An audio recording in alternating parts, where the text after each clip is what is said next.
of love. I'm all out of love. I love. Hello, everyone. All right. Good morning. I'm all out of love. Love. Okay, let me see. La la la la la. La la la la la. La la la la la la la la. Okay, here we go. Here we do it now. First, I just want to say shout out to Do Not Worry Podcast and Anthony and Demi for putting on a fantastic fundraiser yesterday for the Lebanese people. Shout out to Lebanon. Shout out to Do Not Worry. My sleeping, I can just imagine how bad their sleep is right now. My sleeping schedule has also been so crazy that I fell asleep so early yesterday. I woke up to see them end stream and end at over $20,000. And then I went back to bed. Okay. So amazing thing to wake up to see. Amazing to see the end of that stream, to see, just what happens when a community comes together. And it's so great. You know what I mean? It's just so great. Chessa, what's the La La La song you've been stimming all day? It's getting stuck in my head. It's the I'm all out of love. There's na na na na. It's that old song. There's that old song. I keep hearing it on TikTok, and so now it's in my head. I'm all out of love. La la la la la. Anyways, I'm just adding my own spin on it now, but it is definitely stuck in my head. Let me tell you. Yeah, I'm so lost without you. Da na na na na. Da na na na na. That one. Okay, now, I just want to say. Not the wave. Listen. Okay, don't make me get on the floor and do the worm right now. Okay, I will do it right now. Do the Michael Jackson, airwalk. Okay, I'll do it right now. I'll show how millennial I am. Okay. With that said, okay, so today's stream I'm very excited about, and I cannot believe we have not done this earlier, but I think it's perfect timing because over on my commentary channel, the second channel, I'm putting up a video today about first date questions, about high compatibility partnerships, and specifically about values and why they matter. So what I'm going to do is I'm going to have them work together. I'm going to do the values detail here today, and then I'm going to do the commentary there. That way, if that community wants to come here and check out this detailed video, they have something to come to. And I realized as I was rereading this document, oh my gosh, this was done in 2019, May of 2019. Okay, by September of 2019, I was officially done with my toxic relationship, blocked, never contacted again. And this value sheet came to life because I was so desperate to understand my life, right? So Brittany, 2019, heading into my 30th year. And I was just like, I'm getting my life together. This is it. It's either I get my life together or I end my life. So something has to happen. So I'm going to share this doc with you. Keep in mind, spelling errors, out of date context. I'll update it as I go along with you. But I have actually done this on a former podcast. I did it a few years ago, but I think it's important we do it now for 2026, Brittany. And then you guys can do it on your own too. Write down your values, start asking yourself what they mean. Because remember, and this is so important, our values are the foundation for everything else.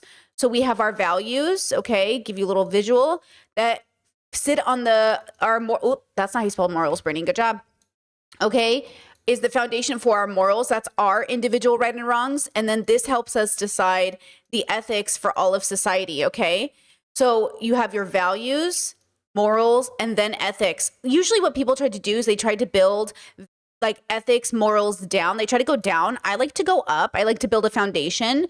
And I think it's important to also know our goal. So obviously, yes, we have a goal, but in order to get to that goal, we have to have a solid foundation. So I guess I do work bottom up and then top down, bottom up, I guess. I do both. And I guess that's the symbiosis that we're looking for, right? That's that little symbiosis we're looking for. We want positive symbiosis. We want it to work together, okay? When it's negative symbiosis, maybe you have like a stop, like it stops here and then it tries to go here and then it goes here and then there's like a stop. There's like, it's not cohesive. Maybe there's bumps in the road. You can imagine them. But when it's cohesive, it just kind of works together, right? It just kind of works together. So that's the focus of today. So let's go ahead and get started, you guys can, of course, ask questions as we go along. This is my Google Doc. Look at this. Look at this, my beautiful Google Doc. Values written May 2019, has been updated since, but still solid. So obviously in my own personal life, and especially now that I'm partnered, we've had updated conversations about these values, but this original doc has not been changed. I want to keep it almost like a journal, almost like a testament to where I was at the time. So I have not changed this document. I recommend getting a second, third, fourth, fifth document for every updated version of your values, because you want to be able to look back and know where you came from when you first wrote them down, right? Chat says, how are values formed? Through beliefs, question mark.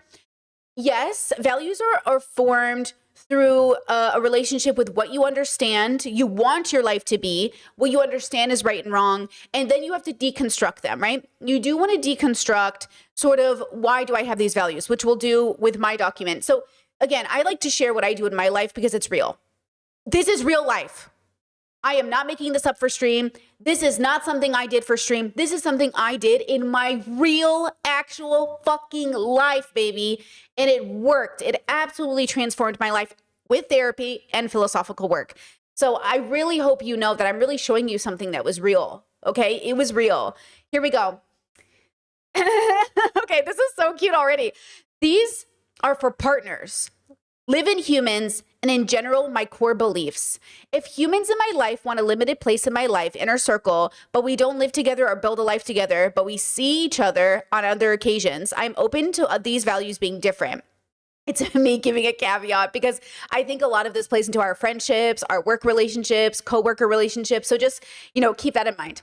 These are the only needs I have for those that live with me and who are building a life with me. So this was centered around, because my relationship was so toxic. I was like, okay, I did therapy. I'm doing philosophical work. I'm heading home from one of my big road trips. I need this person in my life to really decide, like, what are you doing with your life, my bro? What is truly your goal? What is truly the thing that's going to change your life? So this was written in May. And by September, I blocked and never talked to this person, right? So I said, are we also going to talk about the extent to which this can change when you're in survival mode versus living mode? Yeah, absolutely. Ask your questions. Great question. We can absolutely talk about that. These are my living values. So I guess I should specify that.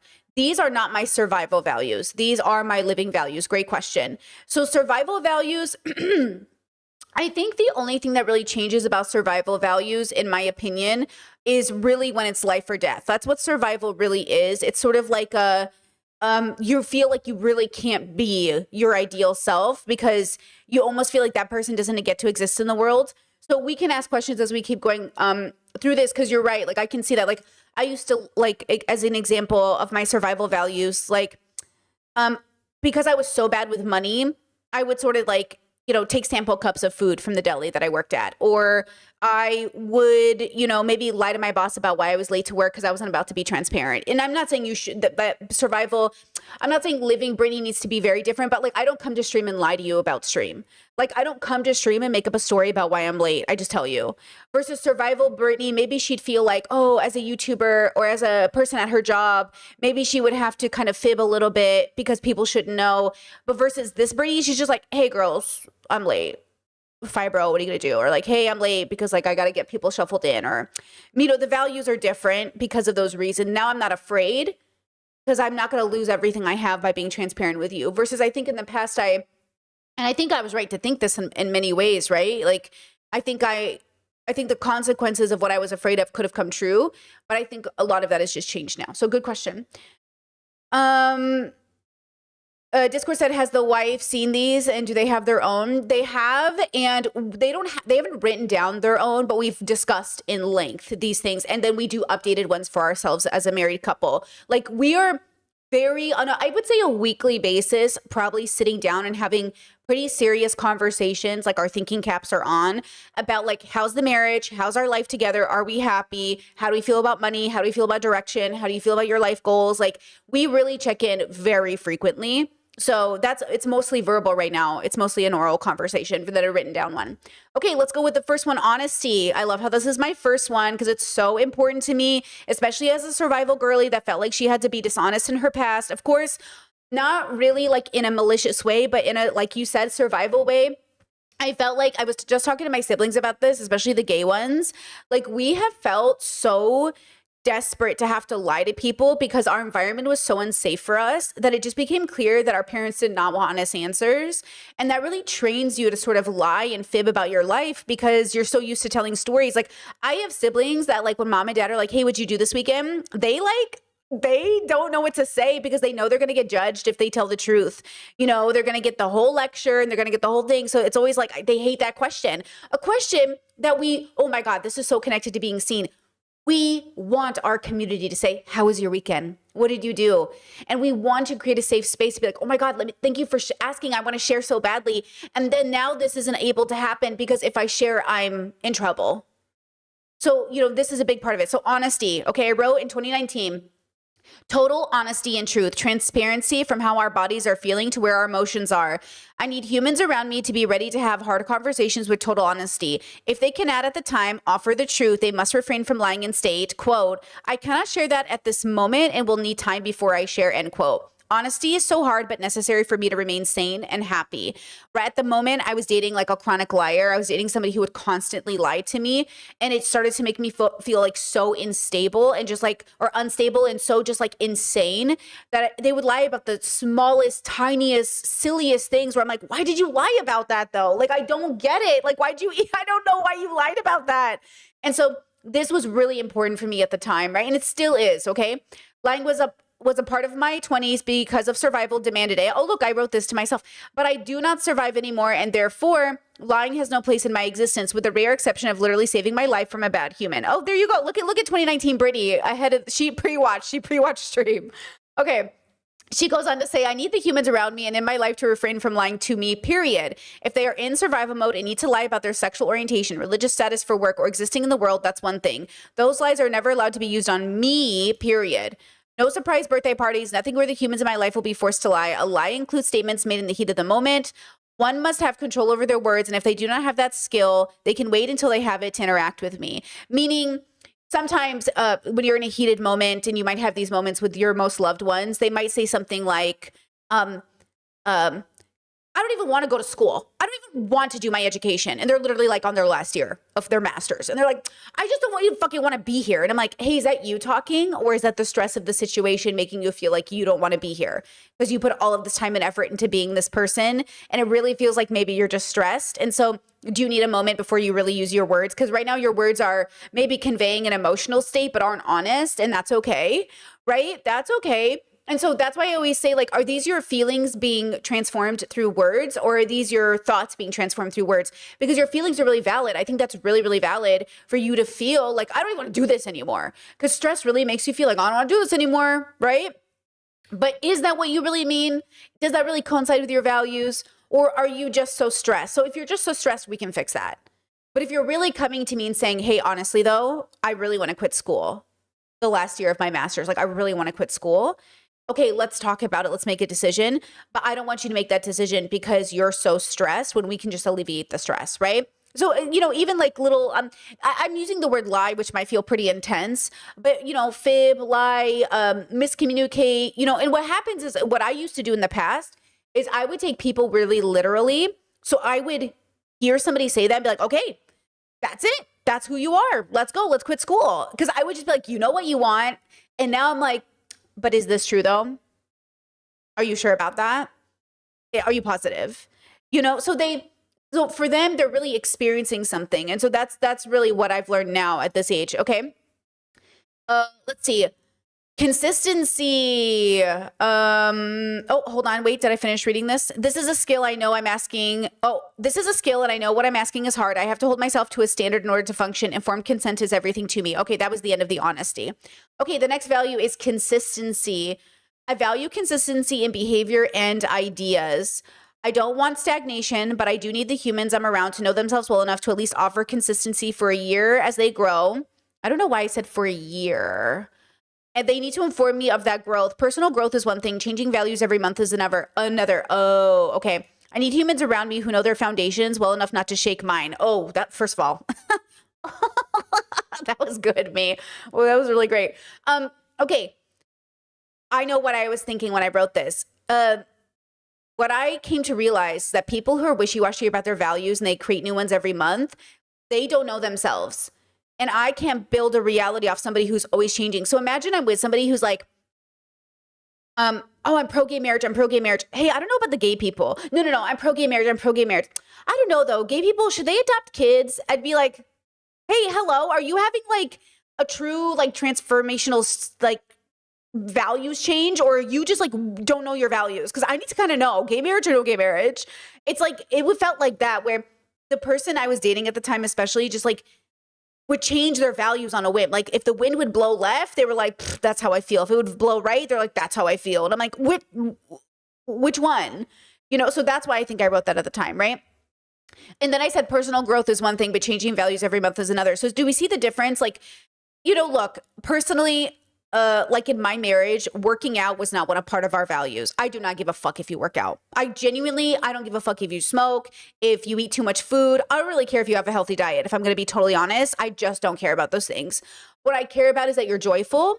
And so if you are joyful, I want that to be the result. I don't focus on the food. I don't focus on your body. I don't focus on the working out. Like none of that is how I dictate values. But for some people, that's really important.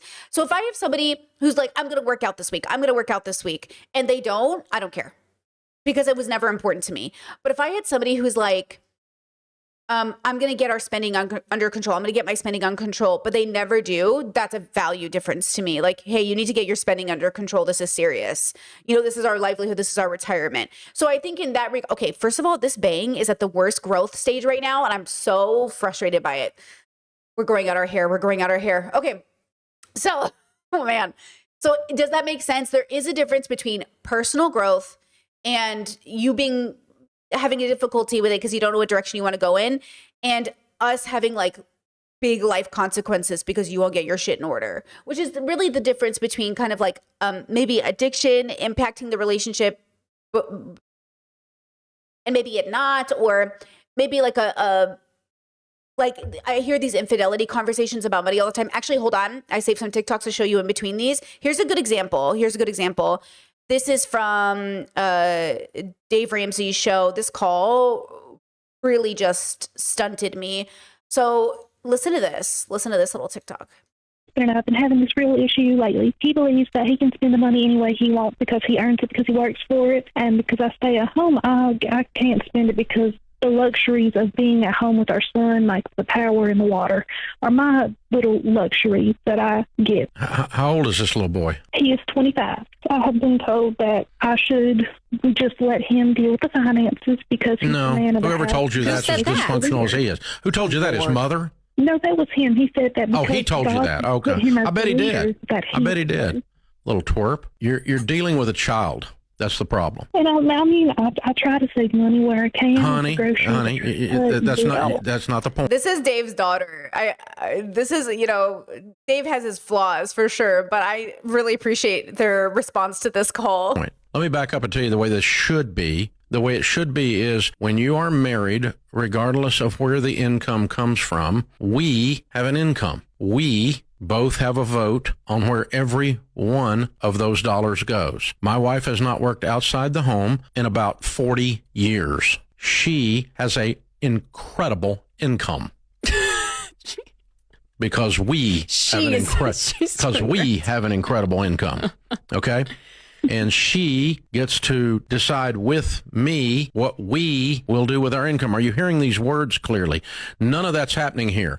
Just because I earn the income at Ramsey and with the things I do in my life, and she doesn't have an earned income personally, does not invalidate her power or her right to a vote in. And that's how my marriage is. Just because my partner doesn't bring in technically a paycheck doesn't mean that they don't have a say in how we spend our money. It's our money. Like, we are a team, right?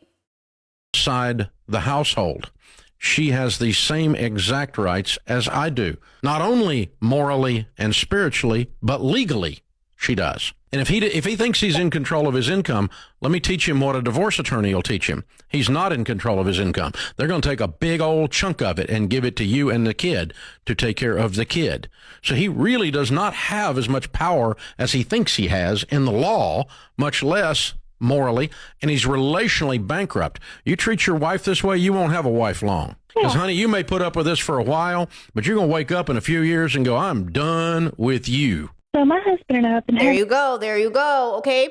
So regardless of how you feel about Dave, that is the right answer. He gave that caller the right answer. You're 25 years old, you have a child, and your partner is keeping income from you, and you are feeling trapped in your marriage. That is the right answer. If he doesn't fix his ways, divorce him. If you don't understand this is ethically, morally wrong, like divorce him, right?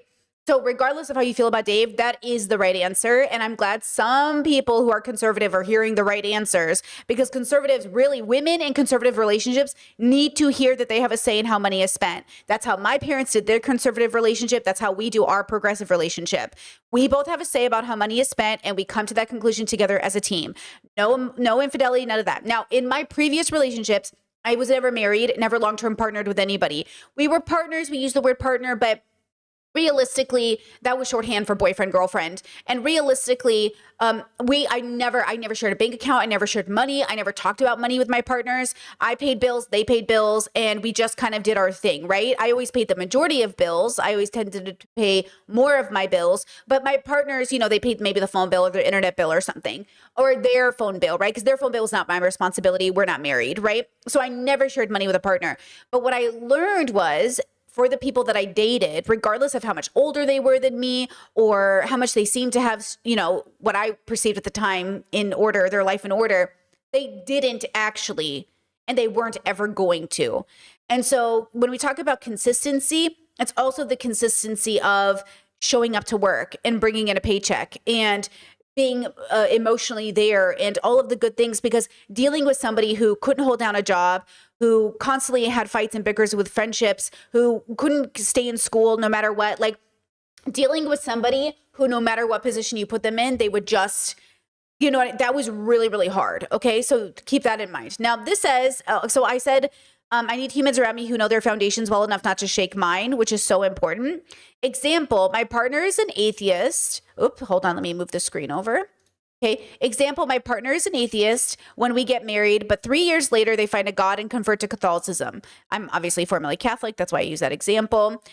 I would see them as consistent until they grew into someone else. As long as they keep me posted and let me know that they have found a new spiritual path, I will not feel betrayed, and I will be able to make a new decision about my life with them. So the difference here is blindsided by your partner's changes and accepting that your partner is going in a direction. As an example, when I married my partner, I was not plant-based, okay?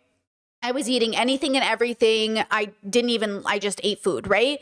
Now that I am plant-based, this is something we talk about in our marriage, right? So, if my partner's not going to be blindsided if one day I'm like, I'm a vegan and like, I really, we have to have a conversation about maybe you being vegan, and like, they're not going to be blindsided, but we're going to have a serious conversation about, would I actually put down my foot and say, if you're going to stay married to me, you need to be vegan? And again, I don't foresee that being true. I don't think that's going to happen, but you never know. And so that's something we do talk about, just to plan for it ahead of time so no one's surprised or blindsided. So far, we've been doing really well and everything is good, but that's something to think about, okay?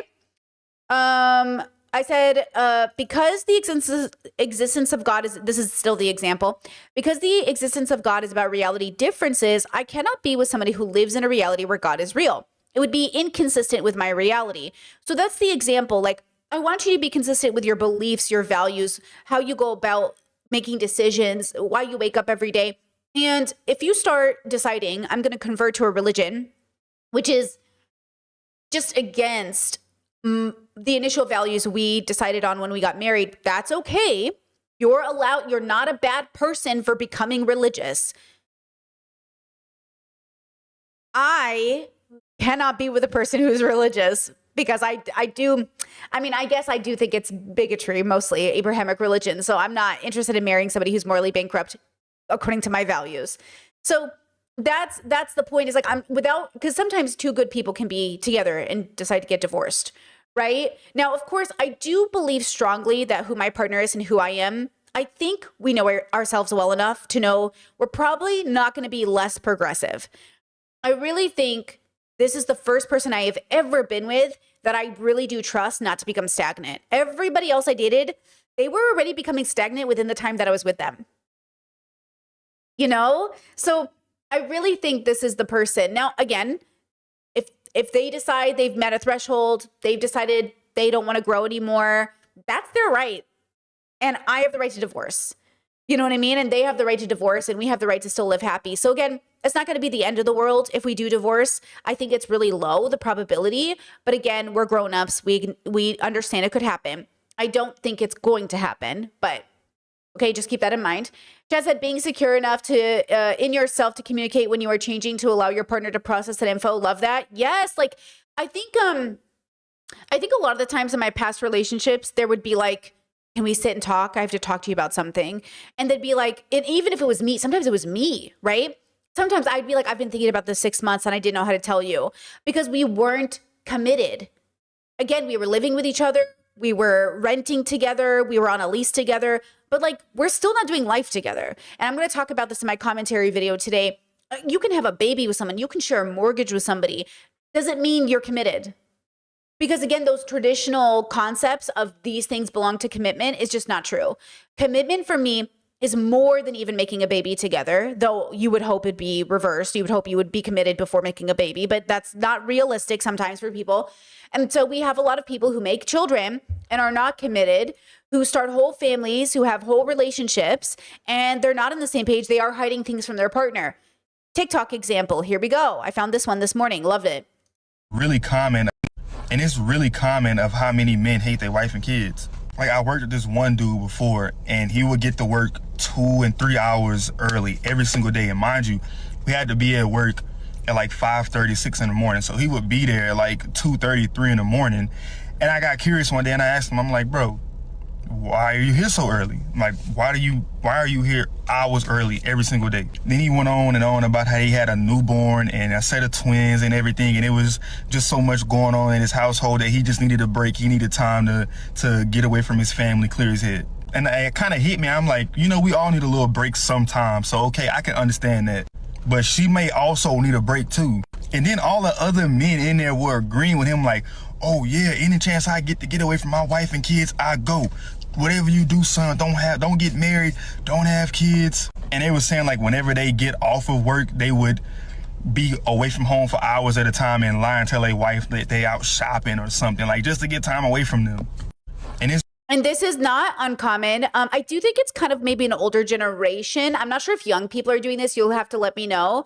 I'm sure they do it in some capacity. But like I said, I have been at tables with men, grown ass men, who lie to their wives and tell them they're on business trips when they're hanging out with the boys because they need a break from their life. And I'm like, like, real grown-ups have told me this. And I'm like, oh my God, you're so embarrassing.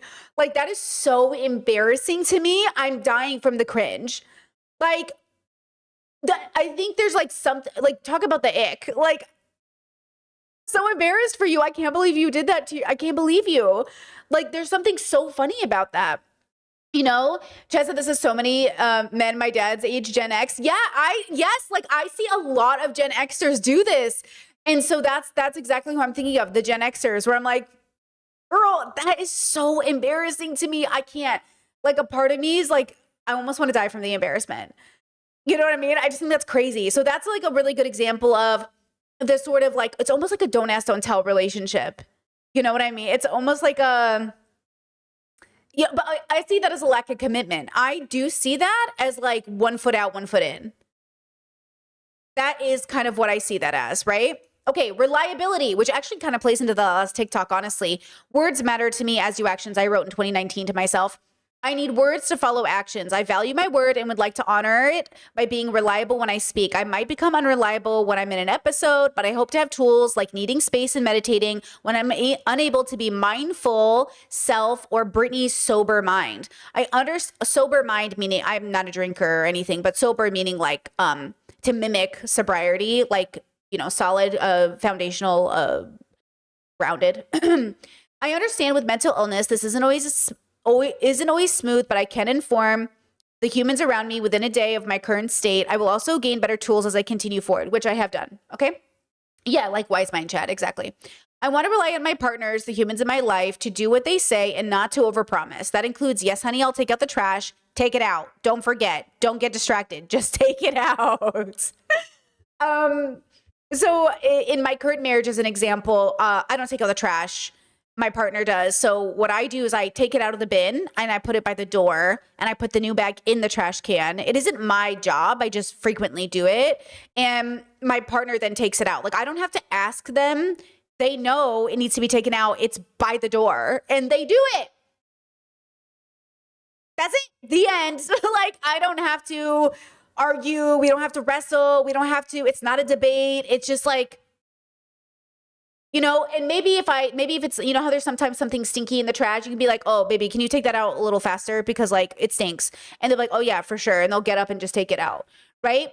So that is so simple. But I'm telling you right now, if you do not get this shit under control, you will make your relationship unbearable. Relationships are broken by 1,000 tiny cuts. And especially women, we are trained under patriarchy to sort of ignore all of the cuts and just keep putting band-aids on them because he works hard, because he's trying, because his childhood was hard, and then eventually we run out of band-aids, girl, and I can't keep band-aiding. And I'm just sick of it, okay? I'm sick of it. I'm sick of like dealing with it. So my partner and I actively talk about this as well. Like, if there is anything that I think if you do this another 5 times, it's going to start feeling like a cut. We tackle it as quickly as possible because we are, at the end of the day, 2 grown-ass adults who had a lot of time before meeting each other to form a union and to live in the same, you know, habitat together. So there is always going to be a learning part of it and people will change. And so far we do really, really well together, which is also one of those like green flags I really needed to see in my marriage, was that we live together really well. And I know with the video I made a couple of weeks ago or like a month ago, people were like, I do think you should live with your partner. I do think you should try it out for 6 months. Again, when I say don't move in with your partner, I'm saying if you can avoid it, do not sign paperwork with a partner that in 3 to 6 months, you might realize is not the one. That's my advice. That's what I'm saying. I'm not saying don't live with your partner, meaning don't spend time with them. I remember I knew a girl, nicest, sweetest, most wonderful woman in the whole world. And I remember the day she told me I'm going to give up my apartment to live with my boyfriend. And I remember thinking, please don't do this. I was like, are you sure? And then, of course, you know, I don't know where they're at now and I hope they're doing really well. But I just remember thinking like they had relationship problems and they had issues. And now she didn't have an apartment and now she didn't have the consistency. And now she didn't have, you know, now she had to redo everything again. And look, when you're really lucky to find a good building with a good apartment with good rent, it is so hard to give up. So when you're about to make that transition, either you have to be so confident you can get an apartment tomorrow, which thank God I am, okay? I've always been the more reliable one. I've always had to kick boyfriends out of my apartments because your girl knows how to keep an apartment, okay? I've been really lucky that way, but most people are not that way. Most people are not me. You know why? Because you tell me. You tell me, Brittany, I can't just leave. I have no money. Okay, girl, then don't move in with him in the first place. And then people in my comment section were like, Brittany, like some of us have to live with our partners. We can't afford rent. Okay, but girl, if you weren't dating him, what would you be doing? Why are you moving in with a man because you don't have money? Don't you see how that's a perfect setup for an abusive relationship? You know what I mean? Like moving in with your partner. And trust me, you think I haven't made decisions? I'll tell you a horror story. Are you ready for a horror story?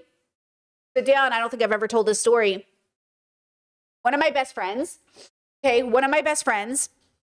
she was with me. I've known her forever. Okay. We lived in Seattle together. Okay. I moved to Washington because she was there. And she was renting a house. No, she was renting a room in a house with different leases for different people in the house. So when we first moved in there was a guy living in the house and he and I started flirting. Then we started dating. That was the guy who was 12 years older. Okay. That's what happened. She and I moved out of that house to gain independence and to live in a better neighborhood. The neighborhood we chose was not the greatest. It was right down from the college. If you know UW, girl, they party every fucking day. I even had my cousin come visit me and she was like, Brittany, they won't stop partying. I was like, how do you think I feel? I'm down south from the frats. They will not stop partying. It was the worst experience of our life. Like we were not sleeping and we were just struggling and we got so desperate. We were paying so much in rent that when I was dating this guy, I was like, do you want to move back in this house? The old roommates moved out. So we moved back into the house that we had originally been living in. We moved back in because it was like $400 a room, $450 a room. That, oh, guys, $450 for rent was crazy because we were paying six. We were paying like six at the time. I think our apartment was $1,250 a month for a 2-bedroom, 1 bath. So we moved back into this house that was a 2-story home or 3-story home with a basement. It was like it got condemned eventually. It was in a beautiful neighborhood, but the house was old. Okay. We were paying $400, $450, I think at the most, for our rooms. And so we were like, okay, we'll move back in. But of course, him and I were fighting. We were having an on again, off again, like issue with our relationship. It was tense. Now, eventually my friend graduated and went and got her dream job and she's living her best life now. Okay. She's living her best life. I am still dating this guy in this house. Okay. And we are having problems. Okay. So one of my biggest regrets is one, I always told my girlfriend, I was like, I love you. Thank you for doing this weird fucking thing with me, but I cannot believe you did not kill me for like the way I put you through this toxic. So when we were off again, when we officially broke up, I told her we have to move out again. Okay, right? So, oh wait, hold on, pause. I skipped the story. There was a scary part of the relationship where I was like, I'm kind of terrified of him. My little brother is living with me. My minor brother is living with me. I'm taking him to high school. Oh my God, wait, I forgot this whole part of the story matters. I am the caretaker for my minor brother who is going to high school in Seattle and ditching school to protest with BLM. Like it is a time in Seattle, okay? So then we move out again. Okay, sorry, I'm skipping the story. We move out again into a 2-bedroom, 1 bath. With my brother, with my friend. Eventually, she gets her dream job and moves on.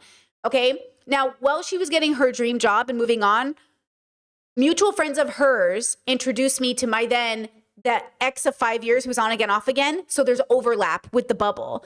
There's overlap with the timeline. So I'm going from one toxic relationship to another and they met each other. Guys, my exes had met each other because we were all nerds in gaming communities and they had overlap.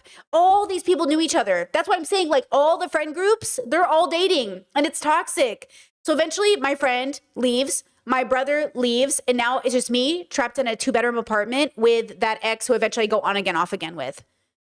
Okay, right? Okay.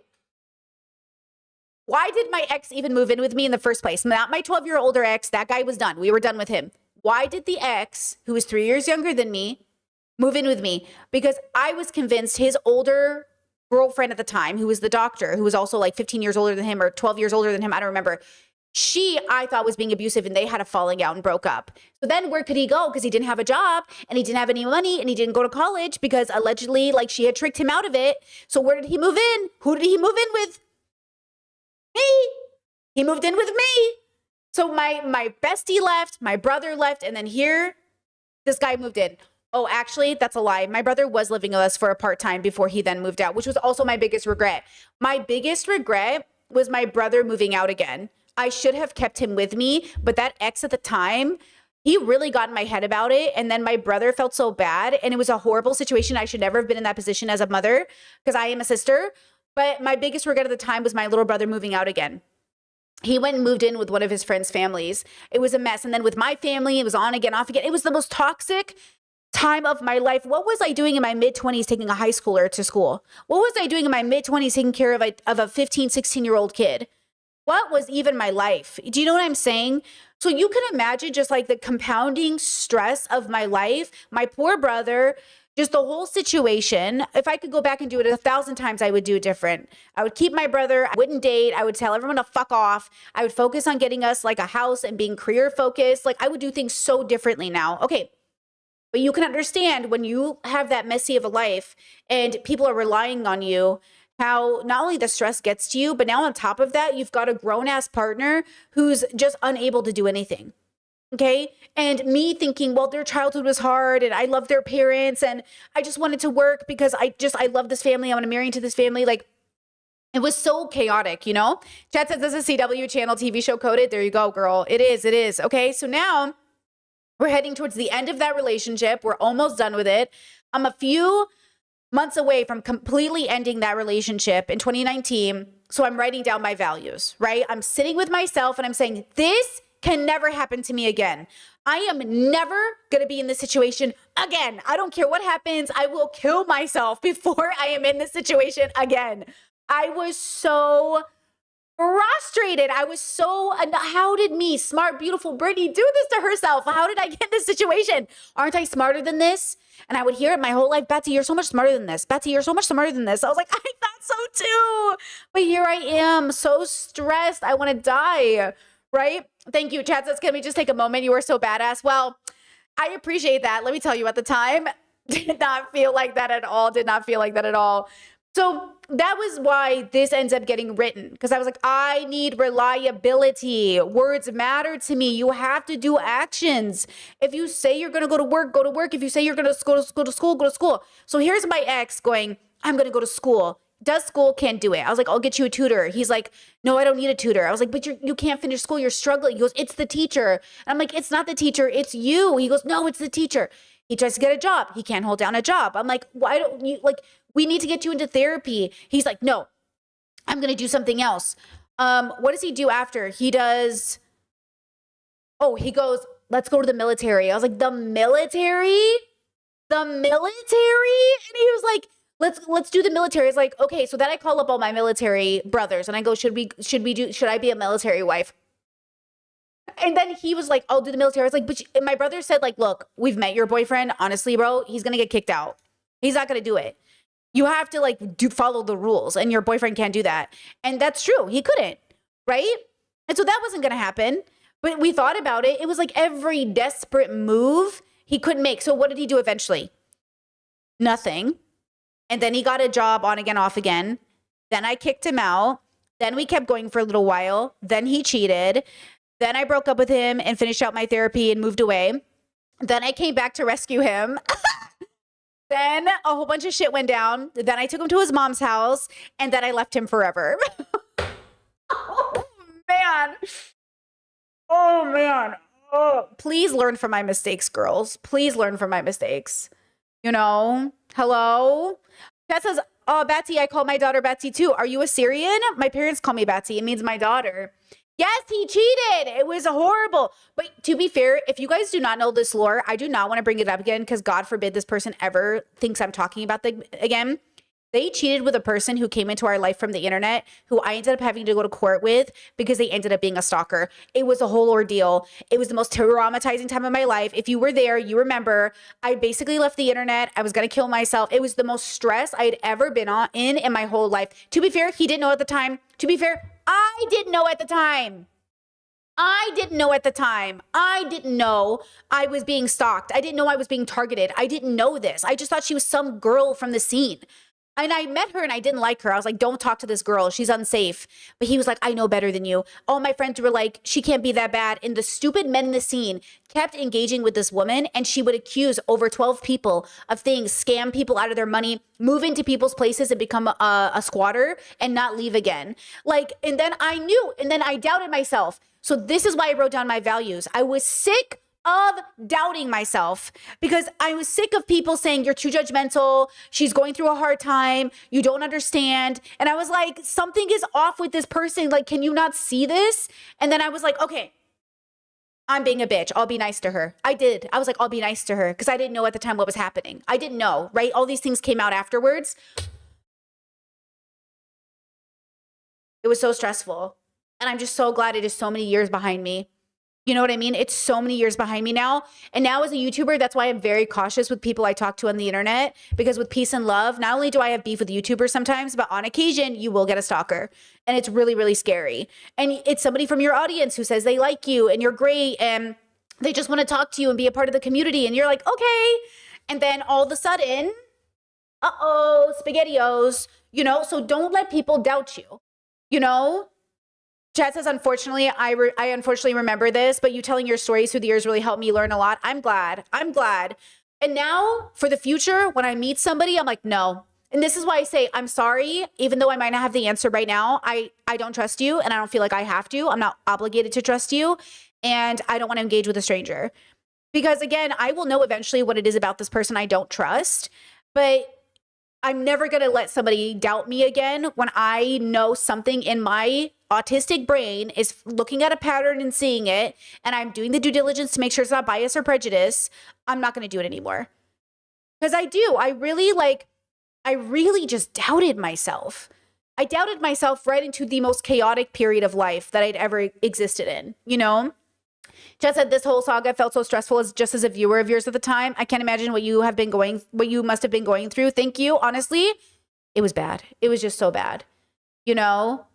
Right? Okay, now, and Chad says, I am Assyrian, and somebody said Batsy. I for sure thought you were saying Batsy this whole time. My partner does this. They go, you're saying Batsy. I was like, I'm saying Batsy. And he goes, you're saying Batsy. I was like, I'm not saying Batsy. I'm saying Batsy. And it's like, it's so clear to me what I'm saying, but people do think I'm saying Batsy. So I love the Assyrian person who knew what I was saying because it's Batsy. And it's Batsy. I know. My partner says that all the time. They go, you're saying Batsy. This is why Croatian's going to be so hard. You know, Chat says, you are saying Batsy? I'm not. There's no S is Batsy. There's no S. Okay? Anyways. Okay, now, here we go. Reliability. Okay, accountability. Ready? Accountability. Okay, here we go. This is a good one. 2019 Brittany. Okay? I am only interested in being my best, which means when I am challenged for my ideas or beliefs, it is not my job to be offended, but introspective. This is so autistic. I'm so autistic. I will always consider that I could be wrong and will do what I can to make amends if that is true. I need humans around me who will not get defensive when they are being held accountable. I need humans who will see that their actions are not honest, consistent, or healthy, and make amends.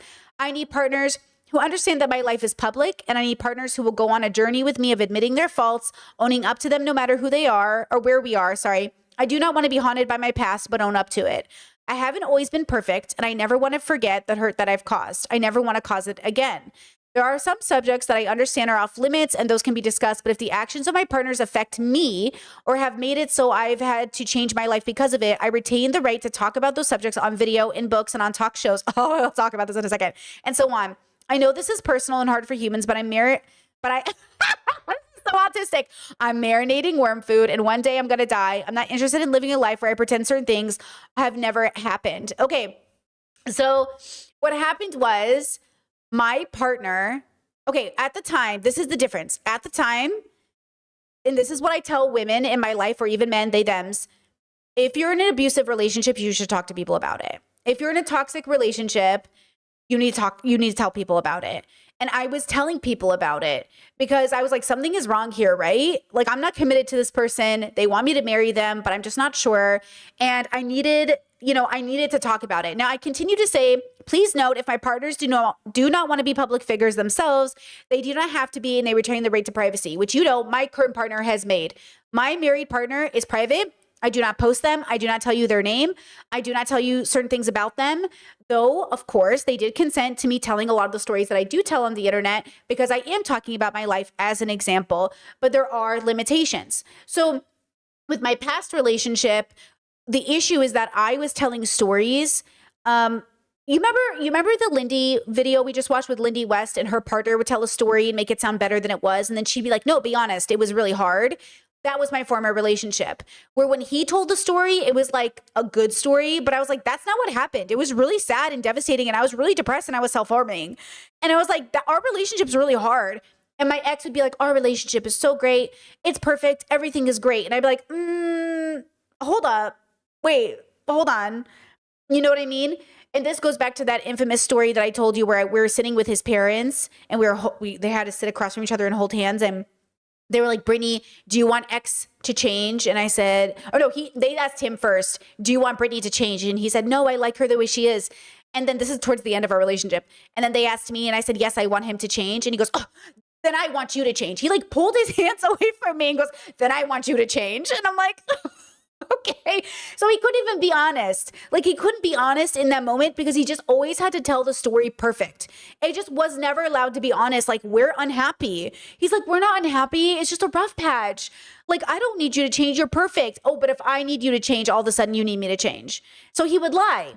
It was a lie, but he couldn't see it that way. And we were like, you need to be honest so we can actually fix this relationship. And he just couldn't do it, right? So I want, I want there to be an understanding that I have the right to tell my story, and I want to consider your consent. And I want to make sure that you understand I'm not trying to talk bad about you online, but I'm trying to be honest about my life. And yeah, when I'm honest and it's bad, right? Remember when the debate bubble? Remember when they were like, I can't believe Brittany would talk this way about him. I can't believe you would say these things about him. Like, I thought you guys were friendly. I thought you guys were cool. And I was like, well, I'm just stating a fact. You're a serial cheater who lies and manipulates. You are an abusive father. Like, I'm just making a statement that's a fact according to my worldview. And they're like, but that's not true. And I'm like, but it is true. And they're like, but you're making it sound so bad. I was like, look, if the truth makes you sound bad, it is what it is. But I'm stating a fact. Like, these things are true. And so like, there's like this dilemma that happens in certain people's brains where they cannot handle the fact of the situation. Now, if I had a conservative say, it is just a fact that Brittany is in a relationship where nobody even knows who's a boy and who's a girl. Like, okay, I'm going to ignore that. We know what that is. That's bigotry. But if somebody said, Brittany's in a relationship where she's being abused, I'd be like, oh my God, do you see something I don't see? Like, what do you mean? Like, do you think I'm being abused? Why? And they're like, because you're a man doesn't work. I'd be like, girl, and then I'd ignore you again. But if somebody came to you and said, hey, like, are you serial cheating on partners and gaslighting your partners and abandoning your child? And you were like, yeah, but it all makes sense. Like, that's okay. That's not the same. That is not the same thing, which moves into the next value, informed consent. I value informed consent, not just consent. 2019. So this is 2026. Look how consistent I have been with my values. Look how consistent we have been. Have we not been very consistent? Okay. Example. Okay, girls, get ready for the BDSM example. Example, consent. Can I spank you? Yes. Informed consent. Can I spank you on your bottom hard enough to leave a handprint 5 times or until you cry? You may spank me hard enough to leave a mark, but not hard enough to make me cry. Please start slow and we'll use safe words to see where my limits are. Hey, listen, you should always have this conversation. You should have always a good conversation about being spanked, okay? Informed consent means that when a decision is made, there are no regrets, and that could be caveated. You can have regrets. It's okay. And if there are regrets, that peace is made about it. Okay, there you go. I followed it up. And if we only negotiate for things to go well, we do not have informed consent. That's risk-aware kink. We don't always know that things will go wrong, but as long as we're ready and prepared to make amends, it's okay. Things will go wrong. We need to make sure we're prepared as we can. Look at me just saying the same thing again. And when we're surprised by life, we must be ready to handle it and not crumble when it's hard. If we're in an episode or triggered, we must take the time to better our minds and come back to the issue. We cannot tackle hard subjects high, drunk, sleep deprived, or well in an episode, or at any time where later one of my humans may claim they weren't able to consent for reals. Either you're an adult enough to consent, sane enough to consent, ready enough to consent, or we aren't ready to do things that we want. This comes from the fact that, like, no matter how perfect of a scenario I created for my ex, he'd always just be like, well, I wasn't in my right mind. I wasn't ready. I didn't know. Maybe it's about paying bills. Like, hey, can you, or take out the trash. Hey, can you take out the trash? Yeah, I can take out the trash. And I'd be like, hey, it's been like a day and you haven't taken out the trash. He's like, well, I didn't know it was on a time limit. And I was like, well, I guess the assumption I made is that you would take out the trash before we went to bed, given that it's something I asked you to do and you said you could do it. And he's like, well, I guess I just didn't have consent I didn't know I was giving consent to taking it out early. And I'm like, well, I just didn't assume you would wait till the next day. And he was just like, so it's like one of those things where he would be like, I just don't consent to this. And I'm like, okay. Like he would weaponize therapy talk and consent talk versus now, let's say my married partner, let's say we take out the trash and it's like 11 p.m. My partner might be like, is this okay to stay overnight? Like, I don't want to go out right now. It's like, it's dark out. It's cold. I'm like, yeah, there's nothing in the trash that will smell overnight. It's fine. It can wait. And then we'll wait and we'll take it out in the morning. Like, sure, we're adults. We can take it out. You know what I mean? But it's the weaponization of the language. It's the lack of informed consent. It's the weaponizing really important words to cause, again, I know I was dating a chronic liar, so that was a big part of it. But okay, I meet really good people all the time who identify as liars. Past liars, okay? Really good people. We are not chronic liars. We are people who are in survival mode, who felt a need to fib or lie or fudge around like, oh, we're not feeling well, our tummy hurts, versus like, oh, I'm not feeling well and I'm actually in an autistic meltdown, but I'll be ready tomorrow. Versus like, you know what I'm saying? So I can empathize deeply with the two groups of people and why they get mistaken for one another. If you are afraid you are dating a chronic liar, you probably are, because I do think people who lie don't lie except when they're feeling genuinely like unsafe or threatened, or, you know, I think people who lie like they breathe are different than people who have lied in the past, right? Like I've lied in the past, but I don't lie like I breathe. I made calculated decisions to not share or maybe fudge the truth a little bit because I was in survival mode, which is different than like lying over every single fucking thing you do every day. Did you have a coffee? Oh yeah, I had 7 coffees and 2 Monsters. And I'm like, did you really? They're like, yeah, it was good. And I'm like, oh, I didn't know you had a budget like that. They're like, yeah, I really like it. I'm like, okay, you literally had 7 coffees and 2 Monsters. They're like, yeah. And I'm like, damn, that's a lot of caffeine in a day. And then they go, oh, well, I didn't really have it. I just wanted the story to sound better. And it's like, but I'm trying to understand you as a person. Like, if I marry you, are you going to be the kind of person that has 7 coffees and 2 Monsters a day? Because that's a huge budget conversation. That's a big deal. That's like, you're going to run through coffee and Monsters every day. That's like $7, $10 a day. You know what I mean? It's like that. They don't understand that every little detail about your life is so different when you're married. Like when you're dating somebody and they tell you fibby stories or they exaggerate stories. Like it's one thing to be an entertaining storyteller, which I often am myself, and the difference between literally lying, okay? Or like the one time I was like, make sure to get the mail, I have a package coming. And then when I got home, he was on video games. He's like, I got the package, my ex. And then I realized I knew he was lying to me because I looked at the mail and saw the slip and I knew he purposely didn't go check. And I was like, then what's this? And he was like, okay, I didn't check the mail because I was playing video games. I was like, but why would you lie to me? Why would you lie to me and say I checked the mail when you knew it was so important for me? Because I had 2 jobs and I needed that mail for my second job. Remember, at the time, I'm paying the rent. I'm paying the majority of the bills. He's paying his personal phone bill and the internet bill at the time. And maybe the electricity, but I'm paying the rent. Okay, I'm paying for groceries. I'm paying for all these things. I'm working 2 fucking jobs. Okay. And he is just literally just, you know what I mean? And again, it was always like mental health. And it was always like, I have all these problems, but I won't go to therapy. You need to go to therapy, Brittany. You're the one with BPD. You're the one who's been diagnosed. It's your fault. You're the one who's crazy. You have the personality disorder. So ironically, the girl with the personality disorder is not only doing financially better, spiritually better, is a better friend, is more consistent, is protesting and cleaning up streets. But apparently, you know what I mean? That's why I hate people who talk shit on personality disorders, because then why am I so good at stuff? You know what I mean? Like, yes, I get it. It was very hard. It was a very hard thing to suffer from. But then what's your excuse? Why do you get to sit here and talk about moral high ground and say everything is wrong in this relationship because you have a personality disorder? But like, you're the one who can't put chicken in the oven, or you're the one who can't go get the mail. You're the one who lies all the time. You can't hold down a job. You know what I mean? It's really just really difficult, because then of course you have everybody in your life saying, oh my God, I think it's like, you know, you have like his parents saying, you're so great. You're the best thing that ever happened to him. Like, he's doing so much better with you. And I'm like, now, of course, they didn't know. And I still think to this day, they probably don't know the extent to how bad their son was. I think they probably still see him as like a little kid. And so it's hard for them to imagine that our relationship was so bad. Right. But I could also understand that his childhood was bad enough that it made me be very empathetic. You know what I mean?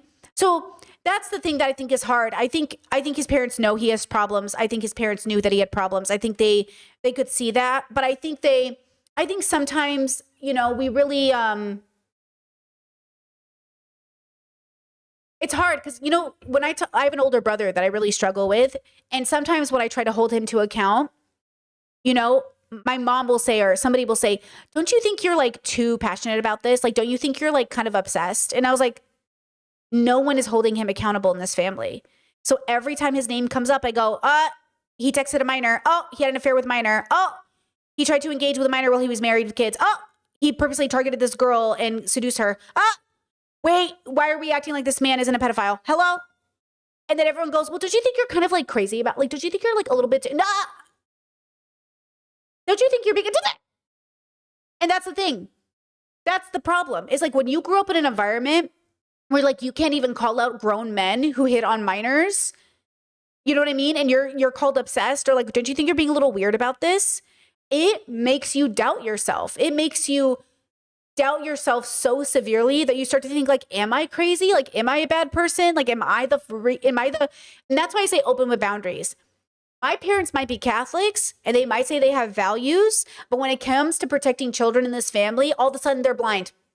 All of a sudden they can't see, hear, smell, nothing. All of a sudden, so much for your values, right? So much for your values.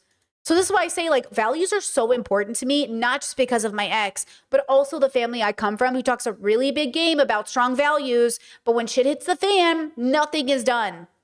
Nothing is done. Okay? I go on to say my partners must be ready to tackle the complicated and serious issues that life can present. And if they don't have those skills, they need to inform me so I can act accordingly, meaning I could break up with them. Okay, inner peace. You ready for this? Inner peace.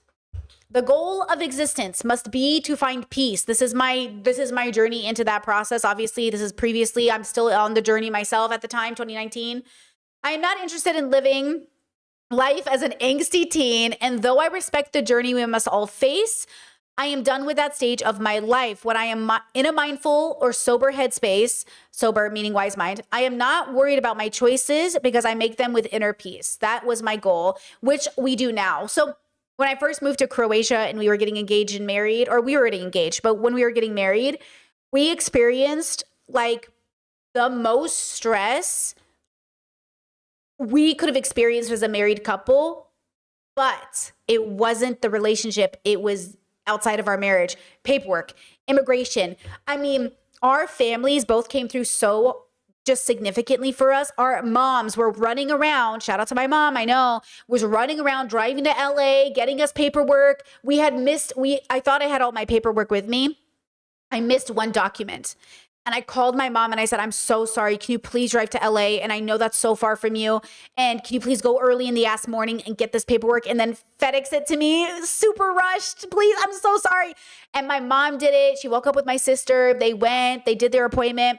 My mother-in-law, my father-in-law, like they hustled for us. They were helping us. We were all losing so much sleep trying to get this paperwork, together. And people just came through for us, but we were so stressed. I remember there were days when we would just lay on the bed and we would be like holding hands like by the very tips of our fingers. And I'm like, oh my God. And he was just like, bro, we have not slept. I was like, bro, what is this? He's like, hey, at least we know we're not going to yell at each other when shit gets rough. I was like, yeah, that's true. And we were basically just like not sleeping, so tired. And then we were also reassured that we were never going to take it out on each other. Versus in my former relationships, the moment life got stressful, it was like it got turned on each other. We never could do this. I was like, I want to be on a team where we tackle problems together. But because my ex was kind of a know-it-all and a contrarian, they also wouldn't trust me or believe me, even though I was more successful than them. I was literally more successful than them, and they just never trusted me. They had this thing where they're like, unless I make more money than you, you'll never respect me. Boo. I never cared if my partner had made more money. I just needed you to admit who was smarter in this relationship to move forward. Now I know that I will never be with somebody who I don't think I can trust as much as I can trust myself. So now my partner is just as successful as I am. We are successful in our own ways. We are reliable in the same capacity. I mean, I rely on my partner for so much, but if I had to do it, I could. They rely on me, but if they had to do it, they could. With my other partner, it wasn't that case. I had no trust that I could rely on them, right? I just had zero trust in that matter. So I want to show you this clip I saved as well from Malcolm in the Middle, which I've only really seen on TikTok. But this is the kind of relationship that I think is so toxic. This whole family is dysfunctional. But look at the way the couple talks to each other. And then if you've seen the show, you've seen the show. But I never want this relationship, right? Spent $800 on phone sex. I accidentally spent $800 on phone sex.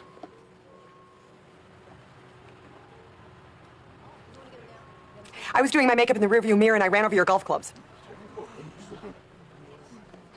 I burned a hole in your favorite dress. You didn't get that promotion because I called your boss a fat ass at the Christmas party. I lost my wedding ring 3 years ago. This is part of a lawnmower. Your Aunt Lucy isn't angry with you. She's dead. I just forgot to tell you. Well, I purposely dropped that bowling ball on your foot so you couldn't go to your high school reunion. I'm 2 years older than you think I am. What does that mean? What do you mean? She's 2 years older than you think I am. That's what I'm saying. This is so gross. I hope it's not real, but then I'll show you a real relationship that is real. This is a TV show. Hell, we're reaching a point here I don't think either one of us wants to get to. What are we supposed to do? I've just got so much rage built up. Are these your boys? You little monsters! How dare you get into trouble again after all your mother does for you? Your father slaves away to put a roof over your head, and this is how you repay him? Okay, everybody, let's just calm down. Why don't you mind your own business? We This is a 2C family to the T. If this isn't a 2C family, I don't know what it is. don't need you coming in here and telling us how to handle our children. We know what we're doing. Thank you very much. Oh, Dad, the drugs are wearing off. Sundance Baby, is that you? Like, this shit is so funny to me. Like, I can't wait till I really watch this show. But holy fucking shit. Holy fucking shit. You know what I mean? That is the kind of conversation that I would start to have with my partner, only it'd be different. It'd be like, this is the conversations I would have with my partner at like 3 a.m. and we'd be those noisy neighbors. It'd be like, I asked you to do the dishes and I don't understand why you can't do the dishes. Well, you work all the time and you get home and you're tired and I just want to hang out with my friends and it feels like you're my mom and it feels like you're always telling me what to do. I'm telling you what to do because I really need you to do the dishes. I was at work for 12 hours and then I came home and worked another 5 hours and I'm literally underslept and I just need you to do the dishes. Well, I don't understand why I have to do the dishes. Can't you do the dishes? It's your dishes too. You make more dishes than me. I don't even eat. You cook. You're the one who cooks. I cook because you won't cook because I have to go to work and you won't cook. And then that's us. Those were our arguments. Okay? And then it would be like, and then I'd sit there and be like, hey, I don't want to have this. Like, this is not the life I want. I don't want to do this. And they'd be like, this is normal. This is just what people do. And I was like, oh, I don't want to do this. Ugh, I don't want to do this, right? This is stressful to me. And that's the stuff we do not do now. Like if we have even slightly autistic neurodivergent conversations in my marriage now that even sound 5% of that, it's done in a very like calm, calculated, like, you know, that Caleb TikTok I showed you, Heron, yesterday about him needing to get himself up just to go get a cup of coffee. It's mostly like, bro, I'm so autistically burnt out right now. I don't even think I could brush my teeth today. And it's like, yeah, bro, I feel you. But also like, we're probably gonna have to brush our teeth today. It's like, fuck. And it's like stuff like that now. You know, it's very like neurodivergent related, right? Okay, Chad says, wait, Lavender's been here for 6 whole months, says completely unrelated, but oh my gosh, it's been 6 months. Time flies when you're having fun. Thank you for being a member. I appreciate it. Oh man. Okay, ready?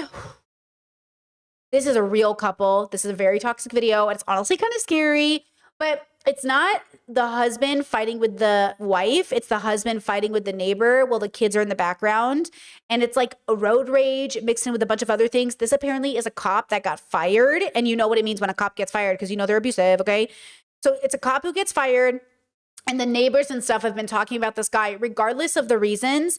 It's the energy that I keep thinking to myself, ain't no way. But apparently there's like kids involved. There's a partner involved. I saw it this morning, so I don't know all the details, but just look at the energy. I'll fucking fucking kill you. Go ahead, watch it. Kill you, kid. I'll fucking kill you. I don't care. No, I don't care who calls the cops. I'll put you in the fucking ground. Your child is literally watching you. Shut the fuck up. I'm trying to move, guys. Shut the fuck That's all up. I'm trying to do. Shut the fuck up. I haven't said a word to you. Shut the fuck up. Jesus. Yeah, move. And you, I swear to God, I don't give a fuck. I don't care, bro. Call the cops. I don't give a fuck. You're fucking with the wrong kid, bro. Fucking with the wrong kid, bro. I don't give a fuck. So they're moving out. They're trying to move away. That's the neighbor. And then the comment section is all like, I can't see why you're trying to move. He seems like a perfectly good neighbor. People think he's on steroids, so roid rage. And then people think like maybe there's other things, but he was fired from a police precinct. So he's been fired. And, you know, that's, I think, a big deal. Get that TV in the back. Not with the kids in the car. Back trunk. In the trunk. Even there's even a scene where the camera pans and you see a couple of 2-year-olds. And again, maybe this is mental health, maybe this is something else, but this is a grown adult. And so like you can't be dating these kinds of men. That's why I always tell my girls, don't date cops. Don't date people in uniform unless they're completely deconstructed. And even then, why would they be in uniform? The domestic violence statistics are so high. It is not worth it. They have a lot of pent up anger. They're dripping in toxic masculinity. They will not go to therapy. Be very careful. Make me All right. Go ahead. Where's your keys? any kid in the hospital. Shut up. Sammy, shut up. You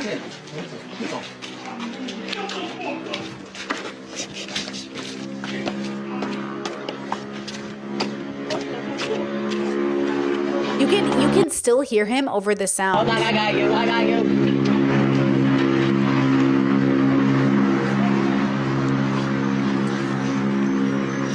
I don't know about you, but if you've ever had neighbors like this, that's what I mean. Like, I don't even want to be 1% of this neighbor. That's why I had that realize that bubble pop when I was yelling at my partner over the dishes or whatever it was. It was always chores. I was like, oh my God, we're making people feel uncomfortable. No one's ever called the cops on me. I've never had a cop come to my door. I've never had a neighbor complain, right? I've never had that happen. But I just know someone in one of our neighbors' apartments were listening to us fight and thinking, man, I can't believe they're fighting over chores right now. It's 3 a.m. I got to go to work. And that was us. And I don't even want to be 0.5%. Our marriage now is so nice. It's so considerate. My partner's so considerate of the neighbors. We're so considerate of our neighbors. We try so hard to be very thoughtful, to like be aware of the time, the way our footsteps are. Like we as a unit, like we think about other people. We consider other people, you know? And it's just so nice. Okay, let's see if there's anything else I want to show you in this video. Forward it a little bit. Okay, no, there's not much else. There's just them talking to the cops, I think, or somebody says like, are you going to take the kids into the car? And they're talking about getting the kids away. I think they have kids, and then the other guy, maybe there's kids. But this is what I'm trying to say. Like, I don't want you to think like, let me rephrase. I never want to think, because this is what I did in my last relationship. I would think, well, at least we're not there. At least the cops aren't being called. At least you're not hitting me. At least at the time you weren't cheating on me. At least. And then I'd realize, actually, I need peace. And I need to know that I don't need to play games with myself about at least we're not. And this is me before I hit 30, girls. I'm still in my 20s. I'm figuring it out. I'm in my late 20s. But here I am trying to figure it out. And keep in mind, I didn't grow up in this household. That's what's even crazier. I told him, I was like, my parents don't talk like this to each other. Why am I in a relationship that's so opposite of my parents? My parents do not talk this way to each other. And that was the other part of it. But I think because I was rebelling from conservatism so hard, I didn't even want anything that looked like my parents' marriage, even if it meant being in a toxic relationship. Like, that's why raising your kids in a culture where they can't explore is so dangerous. I really, truly think if I wasn't raised conservative, I wouldn't have done 90% of my shitty behavior. Because I would have known better. I would have had the education, and I wouldn't have thought that there was nothing valuable in conservatism. It's why I tell you there's nothing value in conservatism generally, but there doesn't mean there aren't conservatives who you can base things off of. Like, if I look at my parents' marriage, generally speaking, pretty good marriage. You know, like, it's a pretty good marriage. You know what I mean? And I can take so much of the good of that marriage, but because I was rebelling so hard against them, I was like, there's nothing in their marriage I want. Versus now as an adult, I go, okay, I'll watch your video. I'll generally say I disagree with your lifestyle, but let me see if there's any nugget of goodness. You know, if there's anything good that I can take from this, even though it's not my relationship, I'll take this. Oh, I like the way you guys do this. Like, I think there's so much here that now that I look back on, I just think you really are formed by your childhood and the way that you see things. But it wasn't just enough to witness my parents. Because my dad asked me, he goes, I don't know why you keep choosing this guy. He sucks. He's not your person. I don't think this is your husband. I don't know why you keep picking this man. And I said, I don't know, Dad. I just really believe that if he gets the help he can get, he'll be better. But now I looked at my dad and I said, in November of last year, I said to my dad, I don't know why you won't believe the kids in the family. When you always told me my whole life, if any of the kids needed anything, you would believe them. Well, the kids are coming to you and they're saying something and you don't believe them. And I think for all of us, it's really hard to face the truth. Because if you face the truth of what's happening, everything you've built crumbles. And I think that's a scary prospect. And so I had to believe, because I didn't know, but I think I knew, I had to believe that it was worth losing everything to get to that peaceful place. And it was so worth it. I'm so happy. I'm so healthy now. Life is so good. My marriage is so fucking good. My life was so good for those 3 years I was single leading up to this marriage. My life was so good. Everything was so good. I mean, normal struggles, that's great, but it was so healthy and it was so peaceful and I just felt so free. And so I do think that I am always willing to lose anything in order to find that peace, which is why I say, should we change so significantly in this marriage that we are different people to such an extent in which it no longer makes sense to be together, I would rather lose this marriage than stay married to somebody to save face. And I say this as somebody who's so deeply in love and never ever thinks that's going to happen. But should it happen, I think we both agree, both of us agreed before we got married, I love you enough to let you go.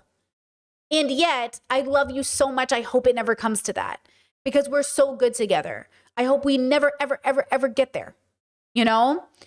That says, hi, Britt, would you date someone who was older, emotionally intelligent, and domesticated, but was living paycheck to paycheck? I'm struggling with this. I have a child, and I take this as a red flag. It depends on what you mean by who was older, because how old is the youngest person? That's always my concern. And then living paycheck to paycheck, that's interesting, because, you know, I was watching Ramit. He does a finance show, and this couple called in, and they're like, we make $400,000 a year, but we're paycheck to paycheck. And he was like, stop saying that. You're not paycheck to paycheck. You're bad with money. You're not paycheck to paycheck at $400,000 a year. So the real question is, what does paycheck to paycheck mean, right? And is he financially responsible enough, or are they financially responsible enough to live within their means, or is he making 30K? Is he making 30K, or is he making 150K paycheck to paycheck? So I think it really, the details kind of depend here. I think what's really the red flag is that you're having significant doubt. I think that's a green flag for you, but a red flag for him. I guess I want you to listen to that part. I want you to listen to that part that says, because you do have a kid and that child and you deserve such a good life, that I would rather have you do that single than with a partner who, though has good intentions, might not be able to really make a life with you, and you might not be able to make a life with them.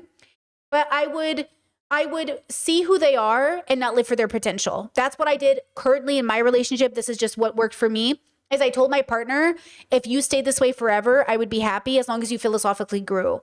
Okay? As long as you grew. But I'm not like, my partner doesn't work and I'm not holding out for the day my partner will get a job. That is not a part of this relationship. With my former relationship, I did think that the only way this relationship was going to work is if my partner got a job, because it would prove to me he was stable. But what I didn't realize, it wasn't his job. It was him. It was him. You know, it wasn't just the job. It was him. It wasn't that he could go to school. It was him. The bigger red flag was that he was inconsistent and unreliable, and that we were never going to work because there was no potential to live for. So I don't live for my married partner's potential. I love them just the way that they are.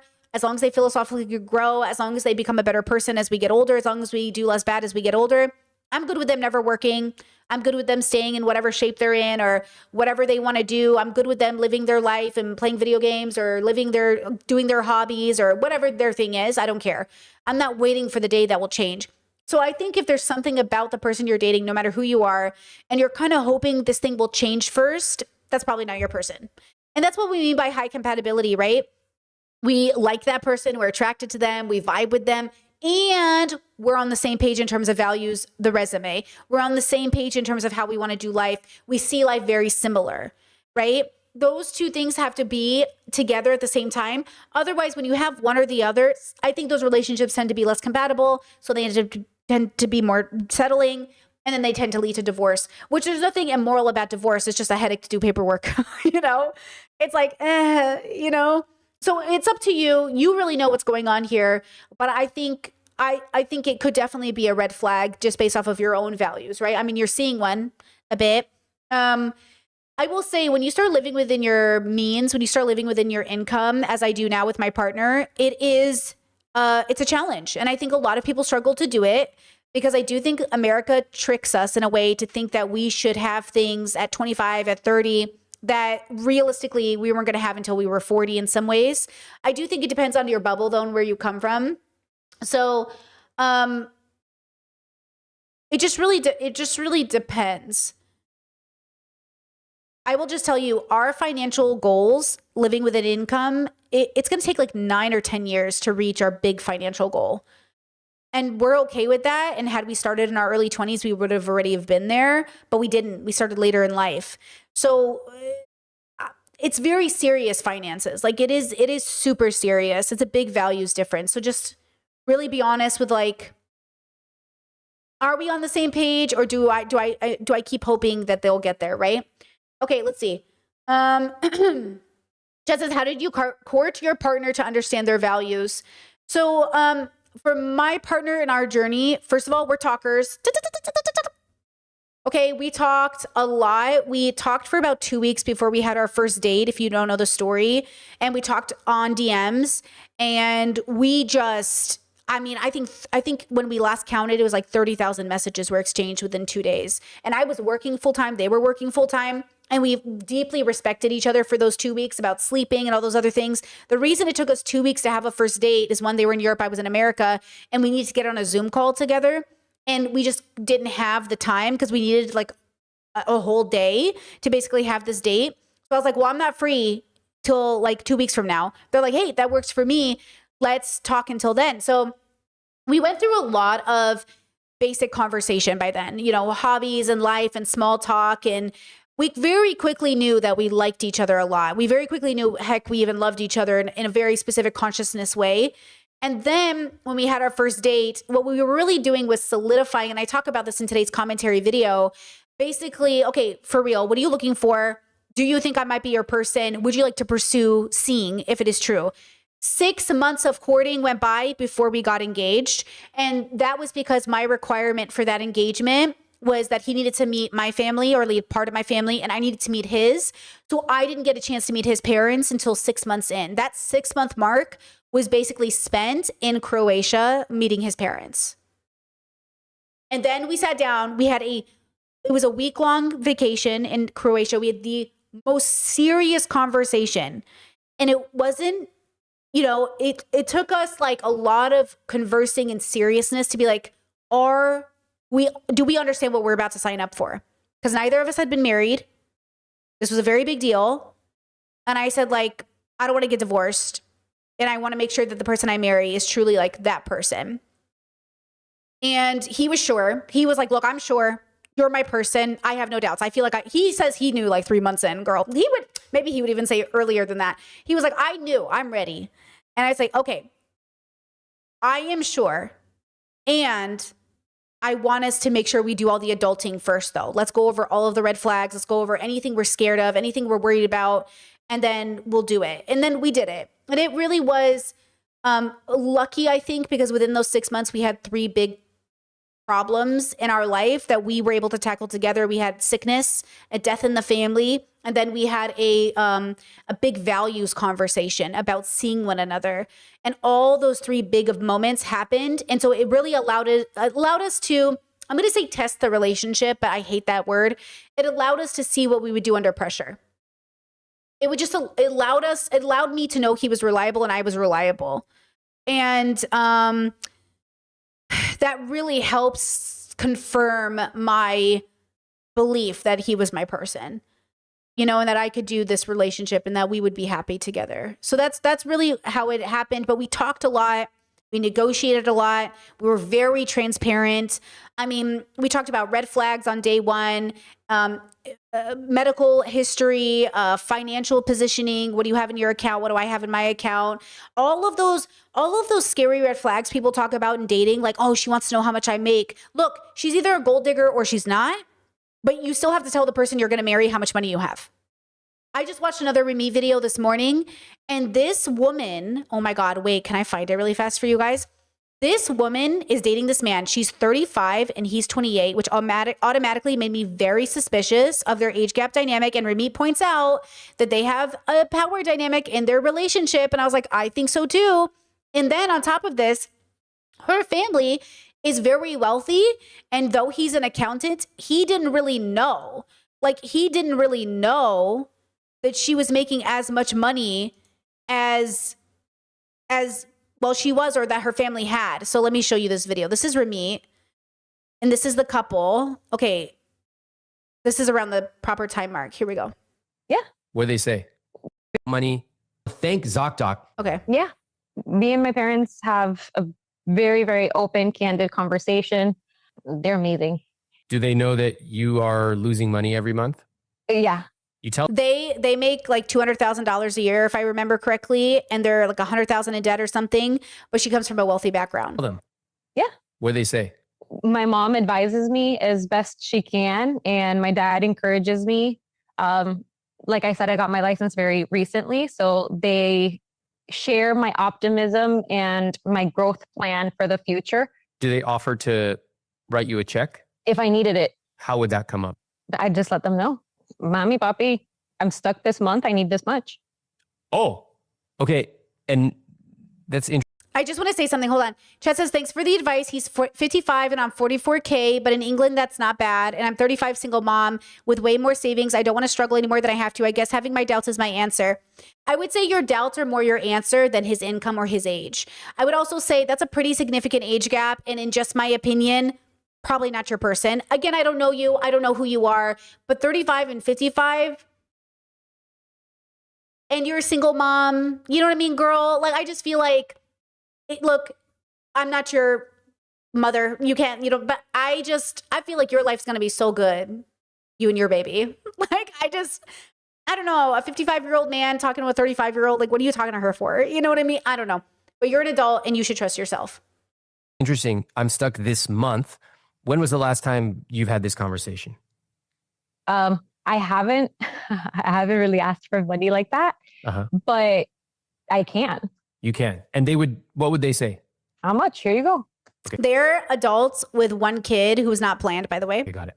Wire, check, Zelle. Just out of curiosity, why haven't you asked?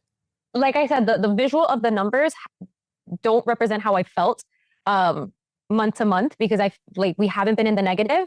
So What do you mean you haven't been in the negative? like we haven't had to overdraft or anything like that. Right. So I haven't seen those big urgent signs. Remember how I said I have a baseline, and if I get under that, that's when I kind of concern myself.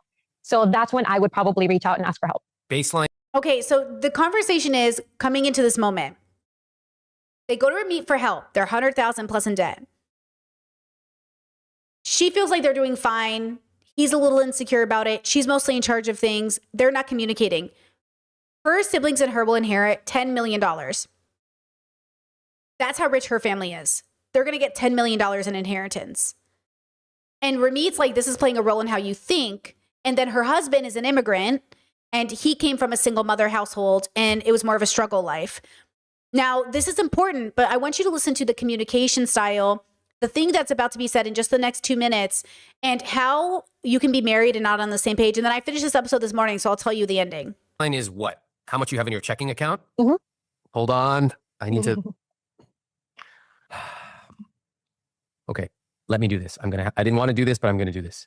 We cannot use the amount in our checking account for any meaningful information. We need to take back control. Mike, what's your reaction here? You've been quiet for about 45 minutes. Get in on this. Just upsetting. Very Why? upsetting. As someone who understands the importance and delicacy of finances, I can't help to think but the backseat I've taken as a huge failure for my part. I want to understand your background, Mike. What do you remember your family saying about money when you were a kid? Not a lot, honestly. Total opposite to my wife's upbringing. I grew up until the age of 11 in Colombia. Then my mom and I migrated here to the US, and seeing her work 2-3 jobs at a time took a toll on me. Where did she work? In Colombia, she was the treasury head for a bank, and come here to the United States, obviously, she could really use her education. Currently works in credit collections for a shipping, an importing and exporting company. And your dad? My dad, funny enough, he was an accountant Mike's an accountant. in Colombia, and I mean, he wasn't part of the equation from ever in my life. So your mom raised you. She's been a father and a mother. Yeah. Got it. And she was working 2-3 jobs. Was there a point where she did not work 3 jobs? She only worked 1 job, got more stable? No. Mike's shaking his head no. Is that true even today? No, not today. When did it change? Take a second if you need to. We're in no rush. When I started working? Sorry, what's happening right now? I noticed that this is getting a little tough for you to talk about. Why is that? Just looking at this scenario, it upsets me because it's almost like that sacrifice. Your mom's sacrifice. It's not, paying its dividends. Mm-hmm. Meaning what? Meaning she came here, she worked 3 jobs, and now? And now I put my family in a situation that's not ideal. And that's not the idea my mom had. What was her idea? That I'll be in a position to assist my partner and not have this be the scenario we contemplate. That's a difficult realization to have, that your mom came here, gave you the gift of being able to accomplish what you've accomplished, what both of you have, and that you and maybe both of you together have not put yourself in the position that you thought you would. The good news is this is not at the end of the story. Mike has not. Okay, hold on. I want to show you. Hold on. I knew that they would take it. I'm finding. Let's find out. Did you know she came from serious family wealth? To the degree that I'm finding out now, I did not. What? You only found that out just now? I knew that they would take their trips, their family trips. I always knew that the family business was around, but the blanket check idea or that is news to me. I'm more shocked than the two of you. It's like, what? Mike's like, I didn't know that the family had this much money. How could you not? They're not crazy wealthy. Lena, how big is your parents' house? Is it big? Yeah. Look at that smile. It's huge. How big? No, it's not huge. It's not huge. Remember where we live, so it's not huge. Mike, how big or nice is her parents' house? Very nice. Very nice. He goes, everybody, if you can't see this right now, he goes, very nice. Okay. They're obviously very wealthy. You can tell from the house. This didn't cause conversations between the two of you? Like, you're literally totally different, financially speaking. You didn't talk about this? No. Not to the degree that I think we should have, probably. Just a modest amount of over $10 million. But that's like in the future. Not really. In fact, it's going to be a lot more. And because the two of you have never talked about it, each of you are playing by different rules. I think we need to recalibrate. Okay, just process that information out loud with me. She's married to him. They have a house with him. They have a baby together. And he doesn't know she's going to come in to $10 million split between her siblings, 4 siblings. He didn't know that he could ask the parents for money. Now, as the story continues, they go, what's a good way to save money? She goes, we can sell the house. Let's sell the house. And Mike goes, well, where are we going to live? And she goes, we'll live with my parents. And he's like, I don't want to live with your parents. And she's like, why not? And he's like, well, it's uncomfortable. I don't want to live with your parents. And she's like, why not? They'll pay for stuff. So the house isn't too big, but all of a sudden it can house 2 married people and a baby. Okay. Then when life gets hard, she just moves in with her mom and dad. Okay. Now there are a lot of layers to this. Like, her parents didn't really teach her too much about finance. She kind of takes it for granted because she doesn't know why she opened up a Roth or a 401k. She just followed her parents' money steps, but doesn't know why she did it. There's an issue with the fact that she doesn't really understand. Like, they chose a house in a neighborhood her parents wanted because it was near them. So it was like kind of expensive.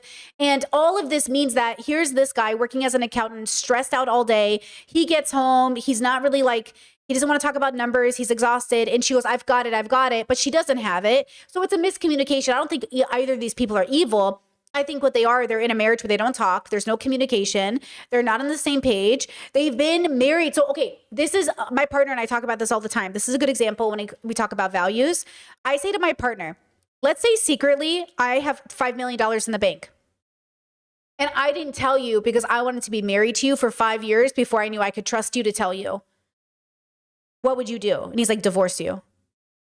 I've heard this on Dave Ramsey's show a lot, where women will or men will call up and say, hey, I'm worth like $2 million. My wife doesn't know. And Dave's like, she should divorce you and take your money for lying to her. You can't lie to people and say, hey, can you come do a life with me and sign paperwork with me? Like, I can't tell you how many people literally do this. And then they think it's what they should do because they're afraid. Well, how could, like, the fact that we are out here marrying people, the fact that we are out here doing these things, bringing babies into the universe, like, I get it. We're humans. We're going to do things that aren't the most reasonable. But also, we can, when you're ready, learn from other people's mistakes. So I get it. I'm a touch the stove kind of girly. I've been touching the stove since I was a kid, just because even though other people told me it was hot, I just don't believe people. So I get it. And now, still at 36, what I've learned to do is to trust certain people, most people, by learning from their own mistakes in that way. To say, okay, see how this couple wasn't on the same page? See how, like, my partner and I talk about this all the time. I share videos like this with my partner and I say, if you ever did this to me, I'd be so upset with you. Like, we tell each other every day, hey, like, do you see this TikTok? Don't do this to me. So, you know, that's informed consent in our mind. Okay. Chad says, what would you do if you won the lotto and didn't tell you? You saw me struggling and didn't help divorce. I know, that's what I'm saying. Like, think about it. You're sitting here watching your partner struggle. You're sitting there watching them stress about bills, and you've got $2 million sitting in the bank account. This goes back to conversations I've heard from couples where it's like, my partner and I make different. Oh, here, I'll show you this video. Holy crap. Hold on. Do I have it saved? Hold on. La, la, la, la, la. La, la, la, la, la. Yep, there it is. Okay, hold on. Let me show you this video. Great example. Going back down to values. Hey ladies, I want to talk about how many times you have to ask your man for money before he gives it to you. And I'm not talking about like, oh babe, I want some money to go spend. Give me money. No, I'm not talking about you guys are dating and you want him to spoil you.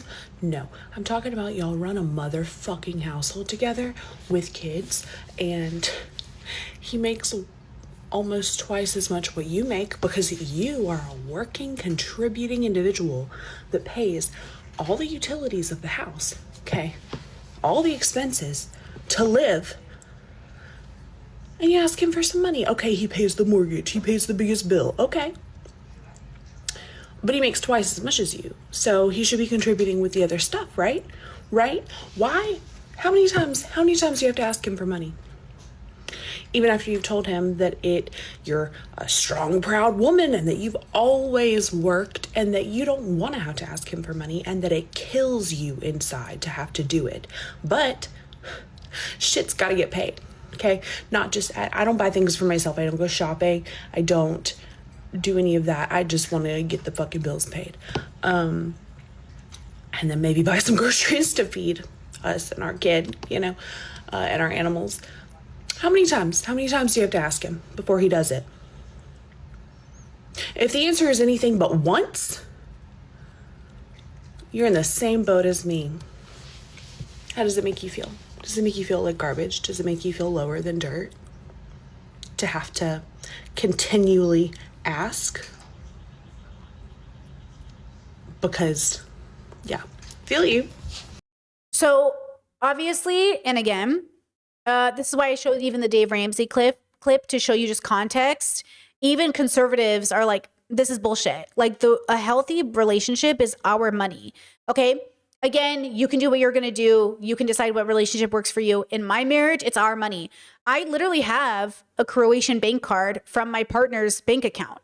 I keep it in my wallet. It's their bank account.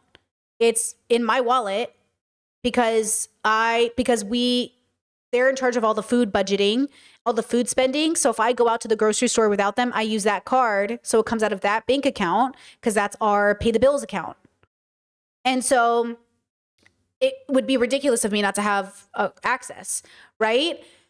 So again, it's just one of those things where, you know what I mean? It's just like, it's such a weird idea to me that like, it's not our money and we are not doing it together. And even in my parents' traditional relationship, like my mom, of course, had access to all the accounts. Like, how's she going to buy groceries? How is she going to budget? If my mom is the one doing all the grocery shopping, then, you know what I mean? And my mom is the one in the relationship who like knew what to do with all the money. She's the reason my parents even have a retirement. And because she had all the time to do the research.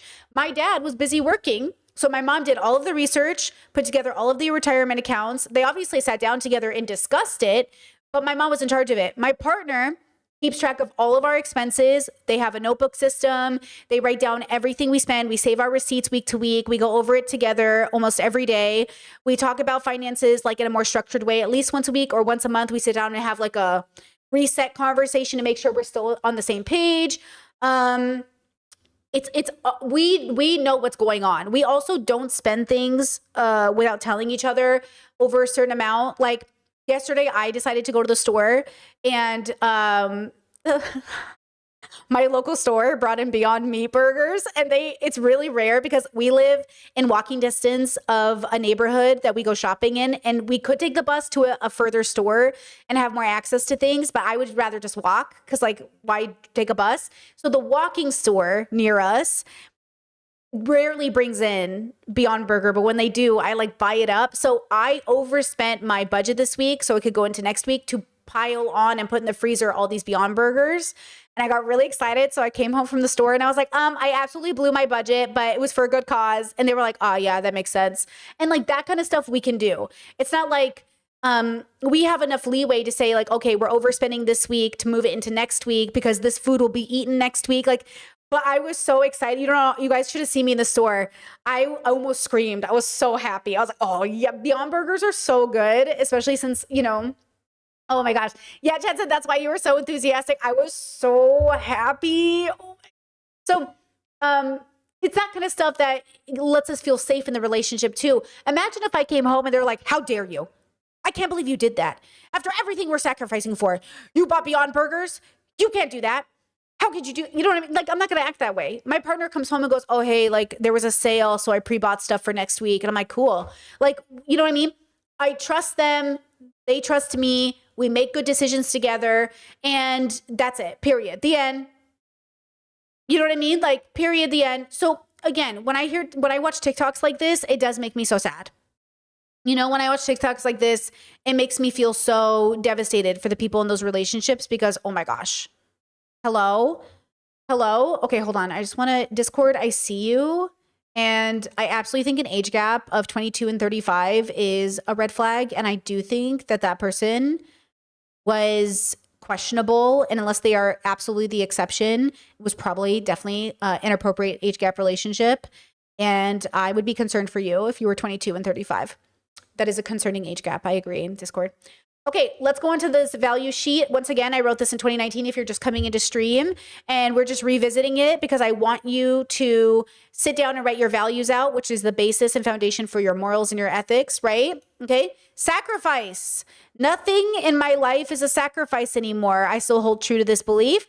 I do what I want, when I want, and how I want. If I need to make more money or sleep more to have what I want, I do that. But it's not a sacrifice to live my life. It's a blessing. I want humans around me who realize their life is hard, but it's about living, not surviving. Obviously, I've spent most of my life surviving, so I'm not here to rush anyone. If someone is still in survival mode and they don't know how to live, they must gain that skill before promising me that they understand the difference. I personally never knew what living was until I did it, and I didn't start until last year. So this was me at the time also acknowledging that people were struggling and that that's valid, and you are valid. It's okay. You're not a bad person. And if I'm in a relationship where my partner is surviving and I am living, our values will be different, right? Survival values are different than living values. And I needed somebody who was done surviving. I needed somebody who was living their life, who was content and had done things and really felt in charge. That's why, again, no judgment. One of the green flags when I was courting my partner was that they had their own apartment, they had their own job, and they were independent of their parents. In Croatia, I think the average move out age is like 30, and my partner was out in their 20s, and I was out in my 20s. Like, I had moved out of my parents' house in the 20s, my partner moved out in their 20s. So we were similar in that way, you know? We had a similar enough independent motivations to want to have our own space away from our parents, because as much as we love our parents, it's also like, I love you, but like, you know what I mean? I want my own space. I want to walk around naked in my apartment. You know, I want my own space. So even now, like, my parents really value privacy. My in-laws really value privacy. So funny enough, both of our parents love that we're independent. You know, my mom and dad always loved that I was independent. My in-laws love that we're independent. And both of our parents have, of course, offered support if we ever need anything, if there's an emergency. But they also, you know, understand because they themselves, they want their privacy and they want their independence. And I think that's really nice in a big way. I even told my mother-in-law, because, you know, we had a death in the family, and I asked her, like, hey, what do you want to do when you're old? What do you want me to do with you? You want to live in our basement? What do you want to do? I don't have a basement, but if I did, what do you want to do? And she goes, you can put me in a home. I was like, it's kind of lame though, a home. And she goes, I was like, I'm not really a home kind of girly. I don't know how I feel about that. She goes, well, I just don't want to intrude on your marriage. And I was like, okay, well, we'll talk about it in 20 years. But like, I don't know how I feel about that. I'm not a big fan of homes for old people. And so maybe if Croatia has a really cool old people neighborhood, or the place she's in now, which is beautiful, maybe she could just be in her own apartment and I can come see her. But, you know, I think these are the things that we start talking about now, because you you have to take it into consideration when talking about values as well. Are we going to be people who take care of the old people in our family? Are we going to be people who take in our siblings or family members? And it's dependent on the situation, depends on the context. We're never taking in my parents, you know what I mean? Because there's 9 other people who could do that. But you know what I mean? So I think that depending on your circumstances is something you want to talk about. It won't feel like a sacrifice for me to take care of my in-laws. It's not going to feel like a sacrifice because I'm not going to do it unless I want to. I'm not going to do it out of some arbitrary moral obligation. You're an adult. You should have figured out your care. And also, if you do everything possible and you still need help, I'm happy to be here. Our kids do not exist to take care of us. They're their own people with their own lives. Parents cannot have children with the idea that they are there to take care of you. Okay? We are ending that generational curse. Absolutely not. If they do it out of their own goodwill, beautiful. Okay, next value, discipline. No excuses, just explanations. I have, this is 2019 Brittany once again. I live my life with great discipline and this helps limit my episodes. So this was BPD episodes. I didn't know I was autistic yet. Joke's on me. Past Brittany says, I have a very consistent schedule that allows me to sleep time, work time, self-care time, intimate time with humans in my life, housework responsibilities, and hobbies. My goal is to be strong, healthy, and ready for whatever life throws at me. I don't want to be one bill away from my life ending. I don't want my life so entangled with a human that them dying or leaving me will ruin everything I've built. And I do not want humans around me who make excuses for their bad behavior. So obviously at the time, you know, there was just like this, Chad says, wait, why is this document so healthy? Because, you know, your girl did the work. That's why. I did the work. And I think you can too, right? I think everyone can. But this is 2019, Brittany, too. So I've only gotten better. Like, this is the beginning. This is me figuring it out. Like, okay, girl, we're going to figure out our life. Now, this is me living it. This is me finding a partner who agrees. This is me being on the same page as a person. So when I was courting my partner, and we were 9 hours apart, and I'd be like, hey, I really like talking to you. I have to go to bed. They'd be like, okay, talk to you soon. Bye. And I'm like, okay. And they were so supportive of like my sleep schedule and my goals. And they've been so supportive. And they're like my biggest, cheerleader and stuff like that, right? They're just so important to me. Chad says, could you share the document? Honestly, no, it is a personal document. I mean, the fact that I'm even showing it on stream feels intimate enough. It's my personal document. It's a journal entry, basically. So this is the best you'll get. But, this is I'm sharing something very personal, by the way. I did not write this for you. I wrote this for me. So just to be clear, like this is very personal. But I'm doing it because I think it could help you guys, right?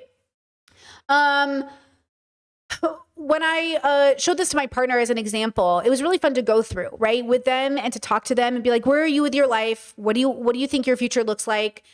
Do you understand that this is my job and I'm sticking to it? This is my career. Do you understand like this is the thing that I'm going to center my life around, as well as our marriage? So our marriage, but not at the expense of my job, but not at the expense of our marriage, me, not at the expense of my marriage, but not at the expense of me. I want to live in symbiosis with these things because I never had that before. And I think it's possible. And I think that that's a part of that idea that our life is not, that stress you get when you're on the hamster wheel. And you're like, I don't want to do it. I don't want to labor. I'm sick of it. I'm sick of paying for the basics. I'm sick of everything being so expensive. Like, I can't believe I get up and go to work all day just to fucking, retire at 70 and have 5 years before I keel over. This is survival brain. Survival brain thinks of life itself as like this torturous experience of a hamster wheel. And sometimes I think you go through cycles of feeling that burnout. But I think realistically, I really, really radically accept, my partner and I really radically accept that there is no hamster wheel. There's only existence. That any stress we have about not getting something done is fixable and we can solve this problem. And that we also only have control over what we have control over. And we're going to do our best, And so there's just like this problem that I think occurs in life in which when you feel out of control and stressed, you will say things that mimic things that aren't totally real. Like, I don't even know why I do this. I just want to be in a Miyazaki film. I just want to lay out and do my own laundry. I just don't want to do anything. I'm so sick. I'm tired. But the reality is like, You're tired, bro. So you're saying things you don't mean. But the reality is like you're just simply a person who exists on the planet and this is life. Let me see if I save this doc to show you. I did. Okay. These are my favorite cope videos that I see that I love to deconstruct. It says, this is what me and my best friend would be doing if we had 100 million in the bank. And it's like, oh, living in a Miyazaki film, laying in bed all day, slowly doing laundry and farming and doing our own food. Yeah, but the reason you need 100 million in the bank to do this is because it's fucking tedious and annoying. That's why the industrial revolution happened. It's why everything is factory. That's why we have a whole system that creates things at a higher pace, because doing it with 2 people is hard. Feeding yourself year round with 2 people is hard. Building, like making a garden from scratch with seeds is hard. You know, doing laundry by hand is hard. You know, so like I get it. What you want is the freedom to do what you want every day, which under capitalism will mean lots of money in the bank, right? Now, somebody said, let me see if I can find the comment. Oh, it's not here. Okay, it's not really here, but it was something like, I can't believe the world has made us believe like this isn't how we all should be living. We should all be living in a way that makes us joyful. I don't want to grow my own vegetables and I don't want to do my own laundry. So with peace and love, I'm glad that's romantic for you. I don't want to do it. Do you know what I'm saying? Give me a washer and dryer. Thank you. Because again, what you're saying to me is that you're trying to run away from your life instead of having it. You can have this life, but it won't be with the comfort of knowing you have $100 million in the bank. Like this lady here, okay? She lives her life with the comfort of knowing she's getting $2 million from her parents. It's not the life you want. It's the idea that you can do whatever you want and you'll be okay. And I have that. I know without having $100 million in the bank, whatever happens, I'll be okay. That if this is the life I want, I would go for it and I wouldn't need that money. Okay? I mean, you could argue my brother has that life with his family right now. 5 kids, 1 on the way, 20 acres, 150K a year income, high school diploma. They're growing kiwis and fruits and vegetables. They have their own animals they slaughter for food. They like have this whole life they built for themselves. Their kids, like my nieces and nephews, though weirdly sheltered from the world, are also incredibly smart and resourceful and like know things that I don't even know about stuff, about gardening and plants and trees. And I'm like, huh? Like they're like Auntie Brittany. And they like educate me. You could have this life, girl, but it's just not, you know what I'm saying? Like, you have to understand that anything you want, you can have within reason. Obviously, it's dependent on your circumstance, but you don't need $100 million in the bank. You need the reassurance that whatever happens, you'll be okay. And I think the myth is that you need to be a millionaire to do it. I think capitalism tricks you into thinking you'll never be able to enjoy your life unless you're rich. I think it's hard to enjoy your life when you're poor, like in a non-stressed way, because not paying your rent is very stressful. I also think you don't have to be mega rich to enjoy your life. I think you just have to be comfortable. You know what I mean? So it's really dependent on what you want, right? Now, and my partner and I talk about this all the time. Like, should they ever come to me and say, I think we need to make $1,000 more a month. And I say, well, I'm pretty capped out at work. Like I'm working as hard as I can and this is how much I'm bringing in. There's really nothing I can do to bring in more money. So you're going to have to get a job. My partner would get that job and then that money would go into our pot. It wouldn't be their money. It'd be our money once again. So now our income has gone up another $1,000. But what we do is we live within my income right now. And I'm doing the most I can right now, 6 days a week, like 10-hour, 12-hour days. I am working as hard as I can. I'm doing my best. Either the algorithm is going to love me or it's not, right? And we live within that income. But this is the job I chose. And so let's say this is the cap of my income. Let's say, even with all of my discipline and all of my engagement in this job, within my morals and ethics, this is the most I'll ever make. As long as I keep making this money, we'll be fine. We'll never be rich. We'll never make 6 figures. We'll never have a yacht. Not that we want one because we don't. Gross. Okay. But we'll be happy. We'll be joyful. You know? So that's what you have to think about with your life. Like, Why do I even need to sacrifice or discipline? Why do I even need honesty and inner peace? Why do I even need any of these things? Because I think sometimes people think like, oh yeah, of course I'd like that. But then they don't incorporate it into their life, right? Okay, did I miss any, Chat says animals they slaughter for food. You said it so casually. I mean, that's that farm life, girl, right? Okay, anything else? Anyone, let me see. Do I need to... Chad says, do you want kids realistically? How often do each of you want to have sex? Are you a saver or a spender? These are all great. I saw a video today. I don't think I saved it. Hold on. Let me see. Let me check. It shocked me to my core, but of course this exists. I totally forgot. There's 2 types of families that exist, or 3 actually. Let me see if I saved it. No, that's not it. I don't think I saved it. Damn. There's 3 types of families that exist when it comes to money. There's the families who open up credit cards and business loans, or not business loans, but Roth IRAs when their kids are in elementary or infants to save money. So when they're older, their credit's good. Then there's the families who open up credit cards and electricity bills in their kids' names. So their kids' credit is shot when they're young. And when they get to 18, they collections calls them with a $2,000 or $22,000 bill, which is insane. And then there's the third option, which was my life, which my parents did neither. They neither saved for us, nor did they take any of our money, but they fed us and clothed us and said, okay, bye. Boop. We did it. We didn't pay for college. We didn't get you any nice things. We didn't really help you with a car or anything or a cell phone. That was all on you. But also, like, we did our best. Bye. Okay. When I hear about children who genuinely find out at 18 that their parents literally took a credit card out in their name or put a phone bill in their name, I was like, but it happens. I hear it all the time. And I'm like, whoa.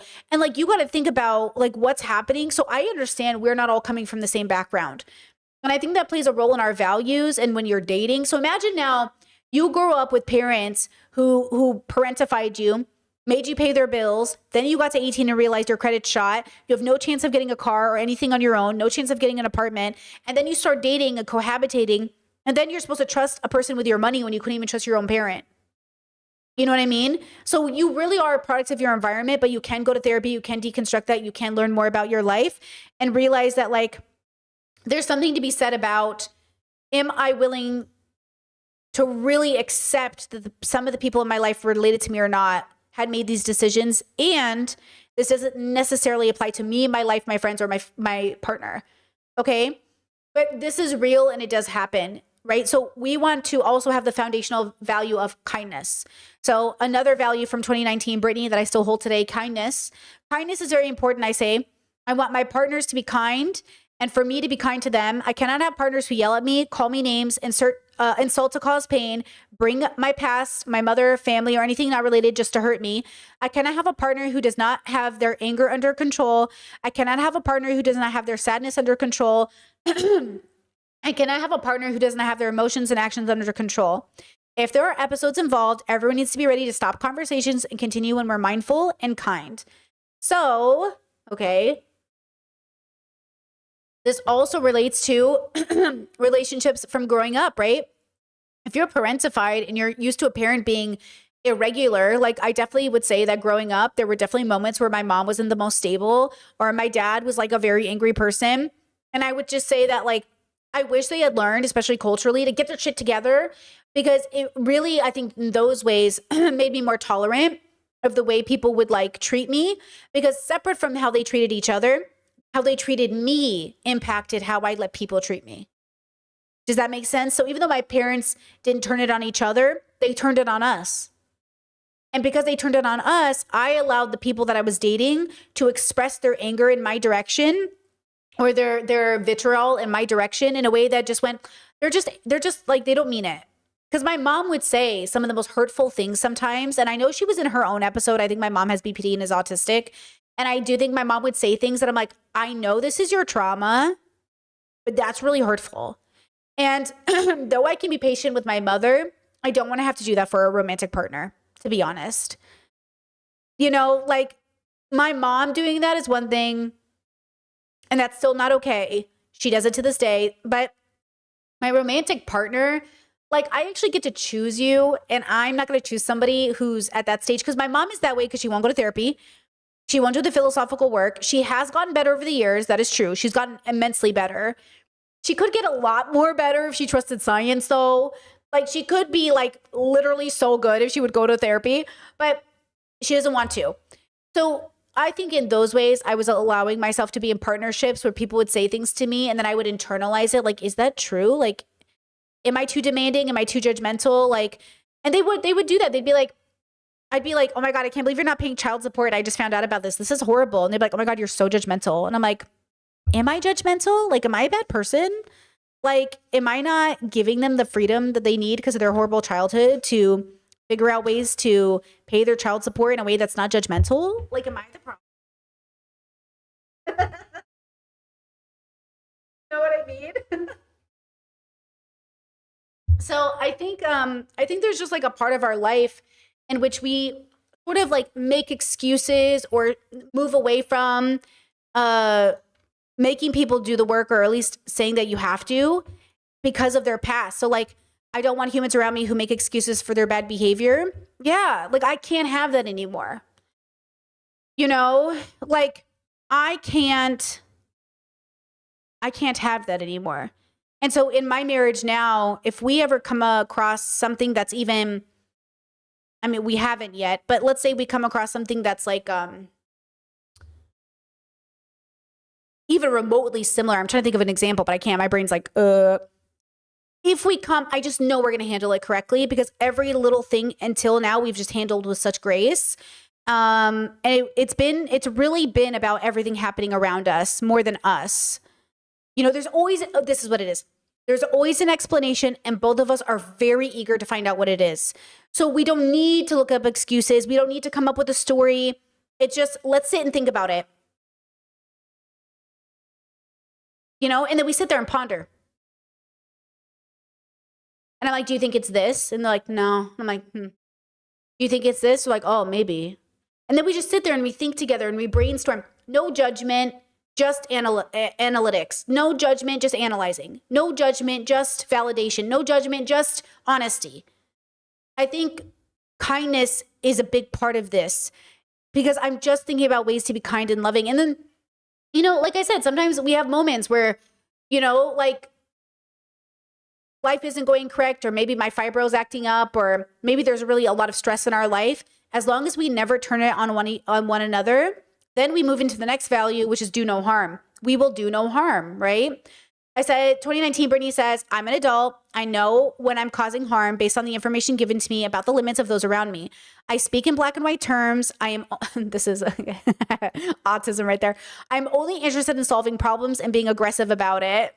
A Taurus. I'm such a Taurus. I do not want to cause harm. If my partners need me to speak in a way that is unnatural to me, I cannot offer that kind of companionship. Because when I would talk to my partners, again, they'd be like, you're being so mean to me. I'd be like, listen,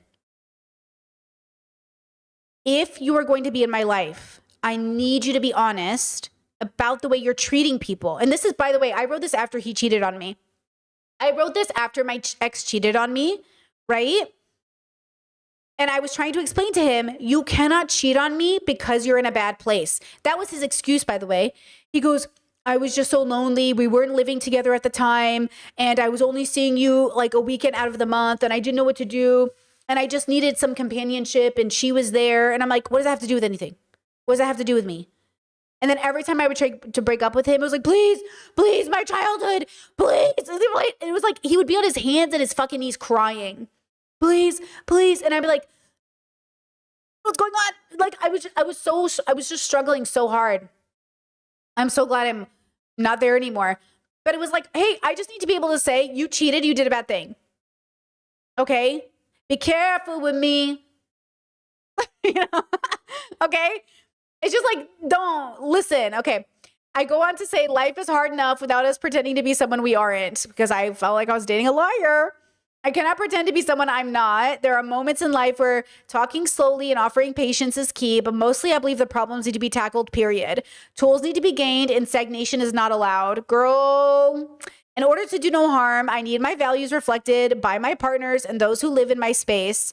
I have one life and I do not want to spend it walking on eggshells in my own home. Amen, girl. Amen. That's why I have my own place. Hello. That's what I'm saying. Having my own place is so important to me. If my partners have their own path and are working on their limitations, that's valid, but it will limit how I interact with them. And I need to see growth in order to remain confident in their honest ability to be better, because I was dating liars.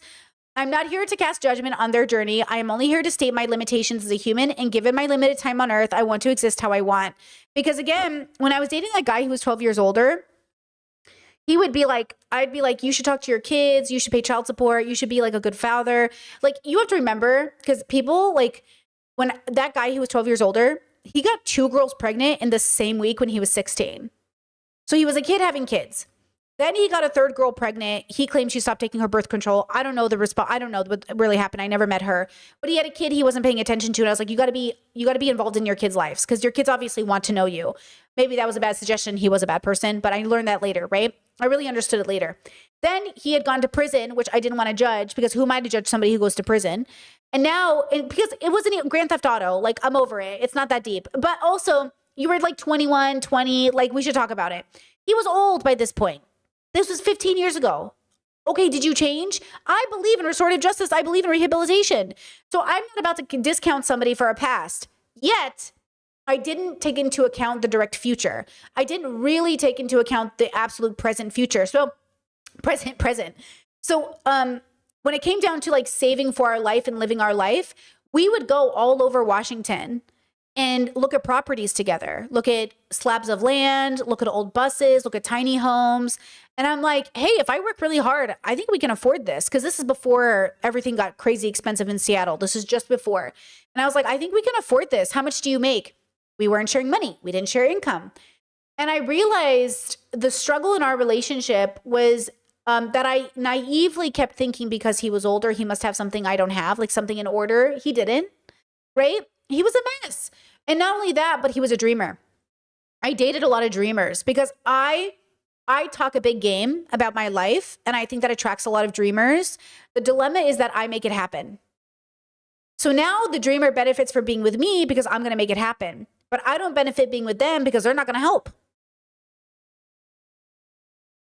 So I had to learn that dating a dreamer is bad. Ramit calls them dreamers too. He goes, oh, you guys are dreamers. Okay. Ramit will say that a lot. He'll be like, when you see dreamers, they're people who talk a big game about, oh, they want this, they want that, they're going to have this great life, but they're not going to ever do anything to get it. So sometimes when my friends come to me, they go, oh my God, yeah, I'm looking to buy a house, this. I go, okay, are you actually going to do it? Or are you dreaming? They're like, wait, what do you mean? I was like, are you going to buy this house? Like, are you guys saving for it and stuff? Or are you just dreaming? They're like, I don't know. What do you mean? I was like, are you putting money aside to save for this house? And they're just like, I guess not. And I was like, so you're dreaming. Because I know the difference between when I was a dreamer and not a dreamer versus like, I'm not a dreamer right now. If we do exactly what we're doing right now, we will be in a very good place in 10 years, and whatever happens, happens. But like, it is real. Like, it's happening. And I know from past Brittany, she would start getting it ready. She would be like so excited. She'd like, here's this. And then she'd go to her partner and she'd be like, are you doing the thing you said you would do? And they'd be like, no. And I'm like, oh. They'd be like, wait, are you serious? I was like, no, are you serious? They're like, yeah, but like, we'll get to it. But they would never get to it. They would never actually start saving. They would never actually start putting things aside. They would never actually stop spending. And so it was just dreamer attitudes, right? Okay, here we go. Reality. My partners and humans I live with must agree on reality. Huge one, girls, right here, baby. Very big deal. We must all truly exist in the same reality. There is a physical world that is objective, and then there are realities that we all choose to exist in. Example, BDSM as a lifestyle and a way of living is a reality I choose to live in. I do not date vanillas, and I do not live in the reality.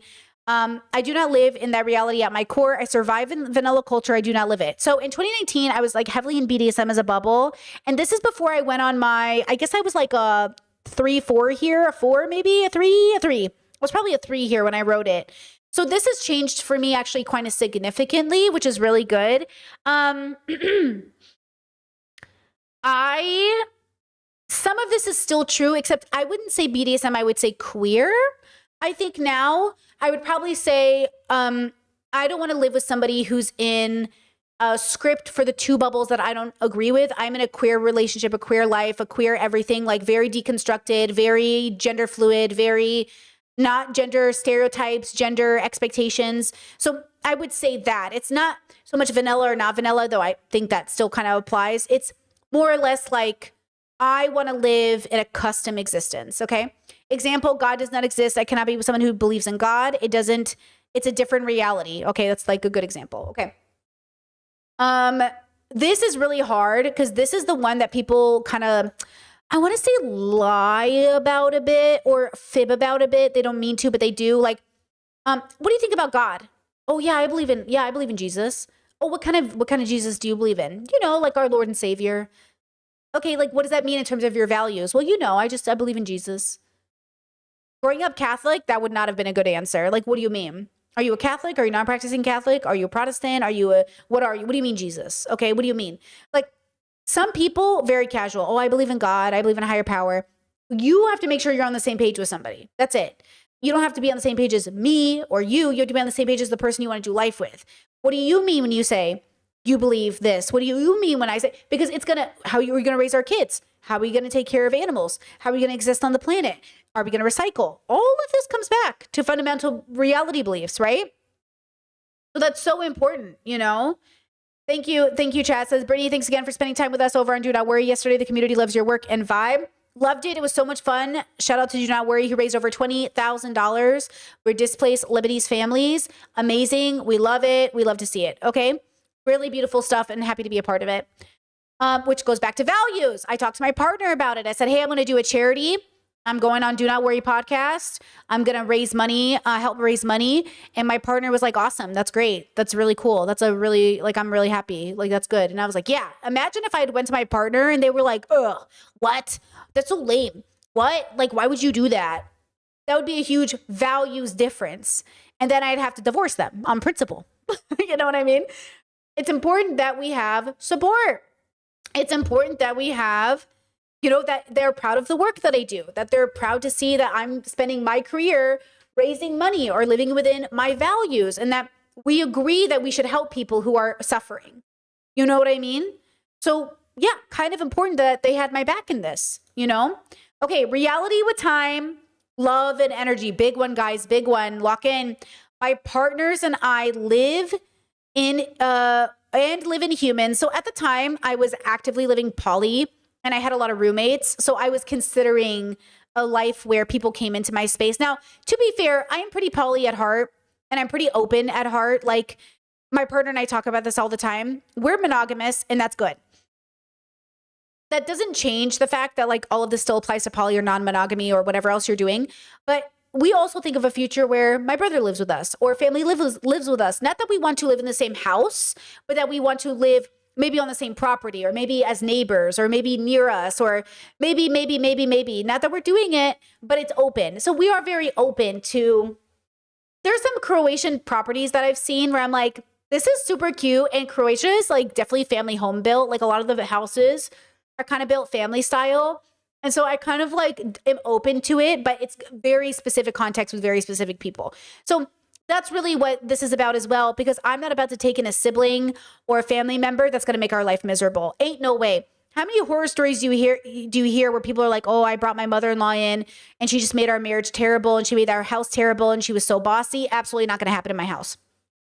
I am not about to let my mother-in-law do nothing. Thank goodness she's cool. But if she was an uncool mother-in-law, hell no. Hell no. I am a speak my mind kind of girly, right? Okay. So it says my partners and living humans must have rational limitations with their time, hearts, and energy. I don't want strangers, one night stand humans. We've only known for a few months in my home, around my kids, or near my pigs. Near my pigs. It was because also I didn't, and I still don't love the idea of like a revolving door of people. New people sleeping on my couch, new people in my fridge, new people in my house, new people using, absolutely not.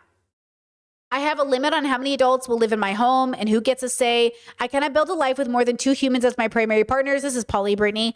This is my limitation, but it must also be a limit for my partners to an extent. I want kids. So this is Brittany who wanted kids, and a long life of consistency. And if my humans are always dating, always looking, always open to more partners, this will not allow for stability for my kids or my life. I do not date online. That's not, I mean, I met my partner online technically, just not a dating app, but you know, whatever, same thing. Have first dates, and I'm not interested in meeting new humans with the intention of dating them. So this means like I was done. Like I wasn't really interested. Now I will say I didn't have the concept of a high compatibility partner there. So I didn't know that in the future. I would say now that what I was really looking for was a high compatibility partner, which again, the reason we're monogamous is because it works for our relationship and we negotiated it. And also we don't like people like that. And this was one of my problems when I was poly, is people would always be like, oh my God, you're so monogamous. I just don't like people like that. Doing life with someone, sharing finances with somebody, sharing my life and planning my retirement with somebody, I don't like humans that much. So if I pick you to do that with, you just have to know that I think I like you so much. And it's not that you're better than other people, it's just that we're compatible in ways other people aren't. So in my mind, even as a poly person, if I was to be poly, let's say, the statistical probability of meeting another high compatibility partner, that's so rare. It was already rare enough that I met one of them, which is why before meeting each other, both of us had like accepted that we would be single. Like my partner had already accepted that like they might not find their partner because both of us like weren't interested in settling. You know what I mean? And so we're definitely like, we're very, even when we've had so many of our friends come and visit already, and it's been such a blessing, and I'm so grateful to my friends and I love them so much. But as much as we want to be different, like have more spoons or socialize more, we were so limited. We're always so limited with the people who come and see us that we are so grateful that we have friends that understand. A lot of our friends are disabled and they just are so understanding of like, I can hang out for 5 hours, but after that, I got to go home and sleep. You know what I mean? Like I can't just hang out all day. This isn't like, I remember being in my 20s and my partner remembers being in their early 20s. And we both remember being in our 20s and spending all day out. My partner was just telling me stories about when they were younger and they'd go like bar hopping. And I was telling them stories about when I was younger and I'd stay out all night and hang out with my friends. And we're not doing that anymore. We're in our 30s. We're tired. Okay, we're not doing that anymore. So those types of things need to be a conversation because, you know, some people in their 30s are out here partying and that's great. Good for you. Ain't gonna be me. So if you can do it, do it. But like, make sure your partner's on the same page because could not be me, right? Okay, let me see. La, la, la, la. Oh, and to the chatter who said, did you watch the Metasphere documentary? We're going to watch it on the Discord together in a few weeks. In that documentary, there's that scene where Myron, I haven't seen it yet, I saw TikTok, where Myron and his now broken up partner, they're not even dating anymore. He goes, I'm thinking about another wife. And she's like, I don't know about that. They're not on the same page. They're not on the same page. A lot of those men in the Metasphere, their wives, their girlfriends are not on the same page. They're tolerating it. Okay? They're tolerating it. They're hoping their man will change one day. They say they aren't, but they are. They are. And that's the thing. That's the difference. I'm not sitting here hoping one day my partner's going to change. I really love my life and we custom build it every day. We get together and we custom make it. It's beautiful. Okay? Tess says, can confirm don't live with your mother-in-law some of the worst few months of my life and we weren't even married. Ooh, it's hard. It's really hard. You know, it's really hard. Okay, I go on to say, la, la, la, la, la. Okay, I want my kids. Okay, do not date. Okay, I do know I have humans in my life that are always looking for potential partners. I want closed poly, not open poly. So this is, like I said, I was poly at the time. This isn't a judgment of those who practice open poly, but I've done that and it doesn't work for me. I'm a traditionalist. Okay, this made me gag when I read it this morning. I'm a traditionalist poly person. Why did I write I'm a traditionalist, girl? It's like such an oxymoron in this context. I only have so many spoons and so much heart to go around. And meeting new partners all the time is way more than I can handle. Life is short, and I don't want to spend it getting to know humans just to have them leave over and over again. Girl, it's so funny. Oh my God. Me, my traditional relationships, you know, what can I say? Man, I was laughing so hard when I read that this morning. Okay. Authenticity. I value realness. I am a public figure. Look at me. And I choose every day not to sensationalize my life. My life is odd, but I'm serious about legal representation. I believe in the dignity of it. I cannot be with humans who want to make our life a joke, a clickbait title, a funny branding ploy to make more money. Oh my God. This is why I'm poor. This is why I don't have money. I'm just kidding. I'm not poor. I make good money. But this is why I don't make more money. This is, to this day, this is 2019, Brittany. We're in 2016 or 2026. We're in 2026. This is why I still don't make money. Money is not important to me. I do not value it. I do not need tons of it. I need enough of it to care for my family. Damn, girl. I cannot be with a human who values money, who hoards it. I plan to make the money I need to live my life, and the rest I'm giving away to others. I mean, still true.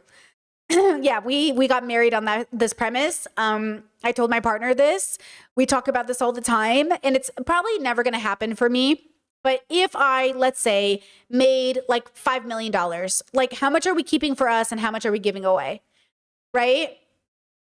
You know, like do we need this money? And so again, when I watch these families who are like, we make $400,000 a year and we're living paycheck to paycheck, it's like, girl, ma'am, sir, like that's crazy. How much money do you need? And again, no judgment. It's not my decision to like make you give your money away, but just like in our regular life, I just don't even know what we would do with that much money, except give it to our family and friends and pay for people's college. And we wouldn't even give it to family and friends generally, because like I'm not about to give it to somebody who's going to go like use it for the bad reasons.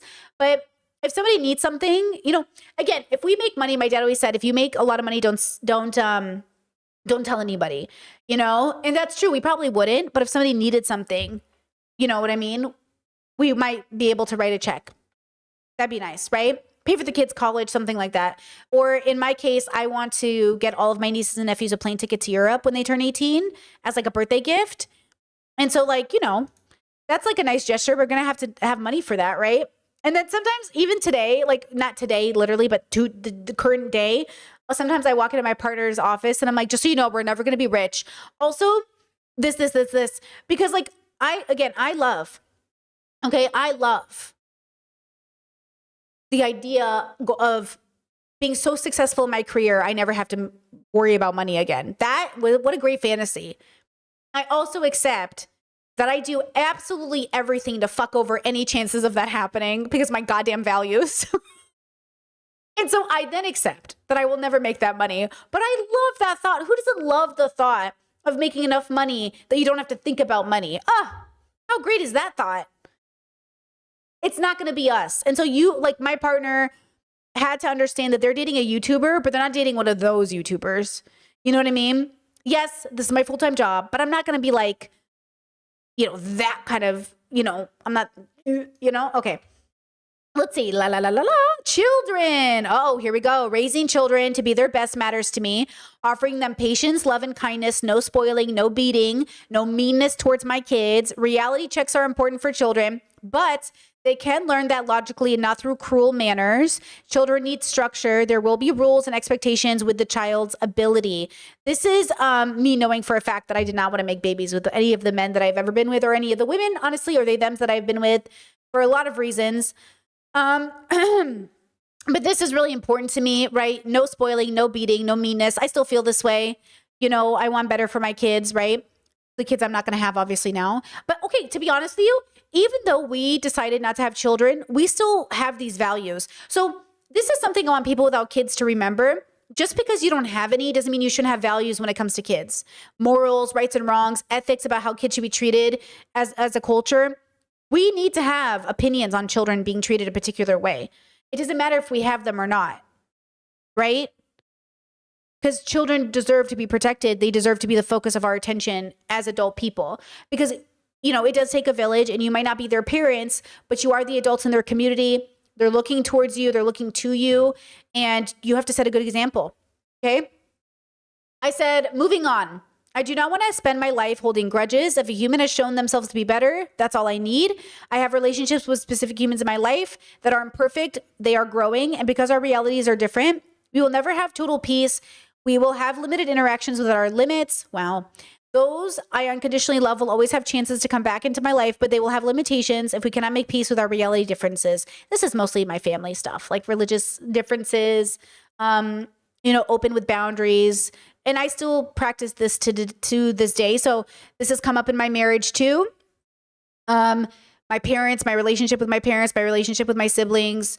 How does my partner feel about it? Do we have good boundaries with both of our family members, both of our family units? How do these people play a role in our life? What's good for our mental health? How do we communicate with those family members? Because, you know, you really do marry into people's families and their family stuff can impact you. And so you have to be kind of ready to have those conversations. I know sometimes when we're dating, we just forget how much our in-laws or our extended cousins or their siblings will play a role in our lives, but they really do, right? Okay, building a home. I've never had a home that was 100% safe.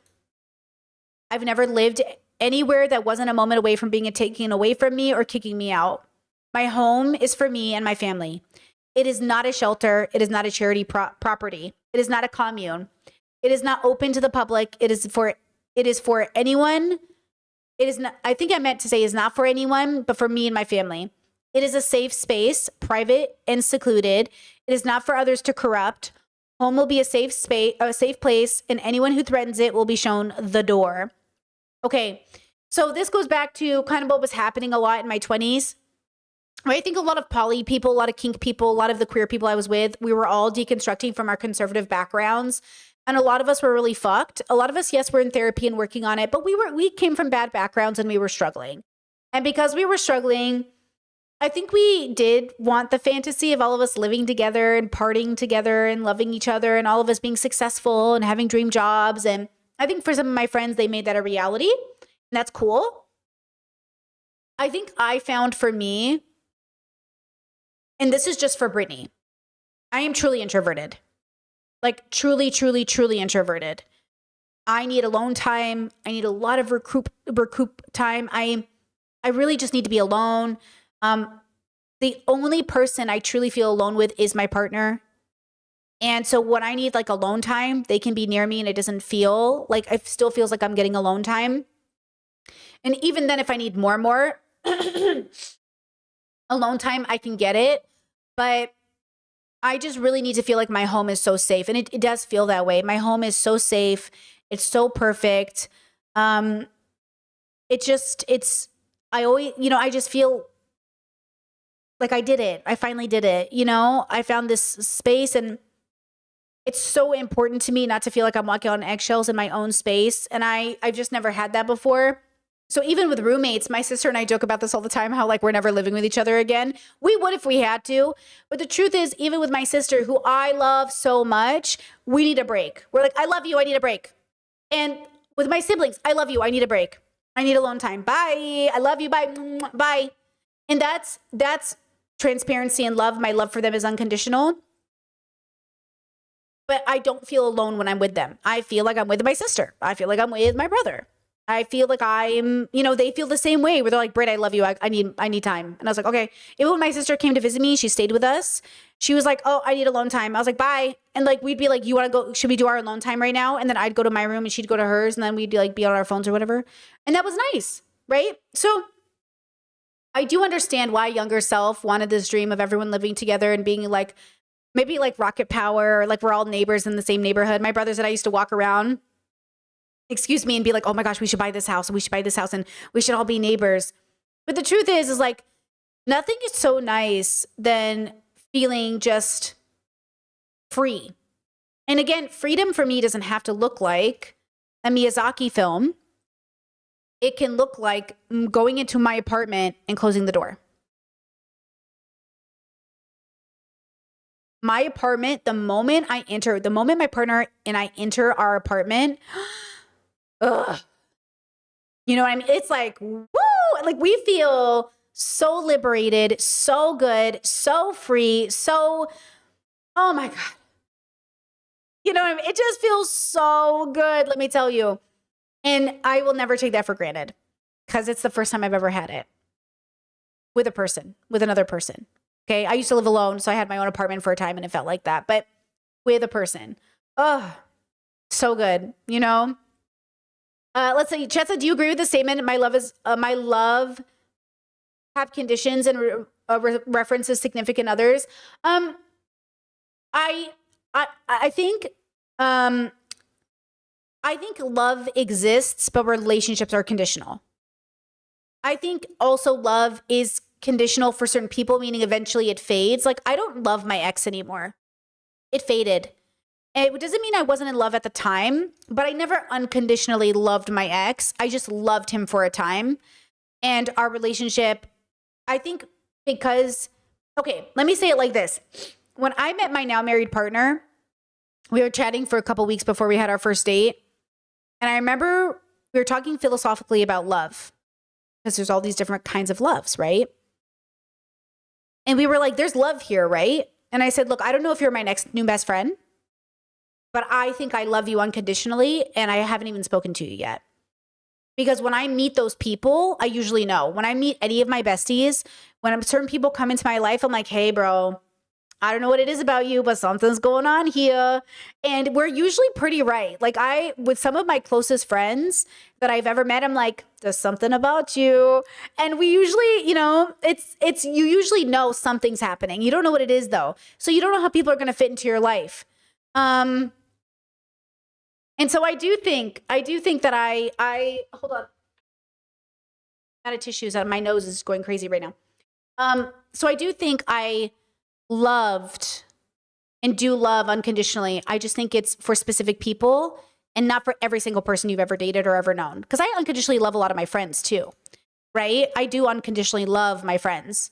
Most of them, not every single one of them, but most of them. Okay, give me a second. I need to go get tissue. I'll be right back. You listen to some Elvin. La la la la la la. Do do do.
I'm back.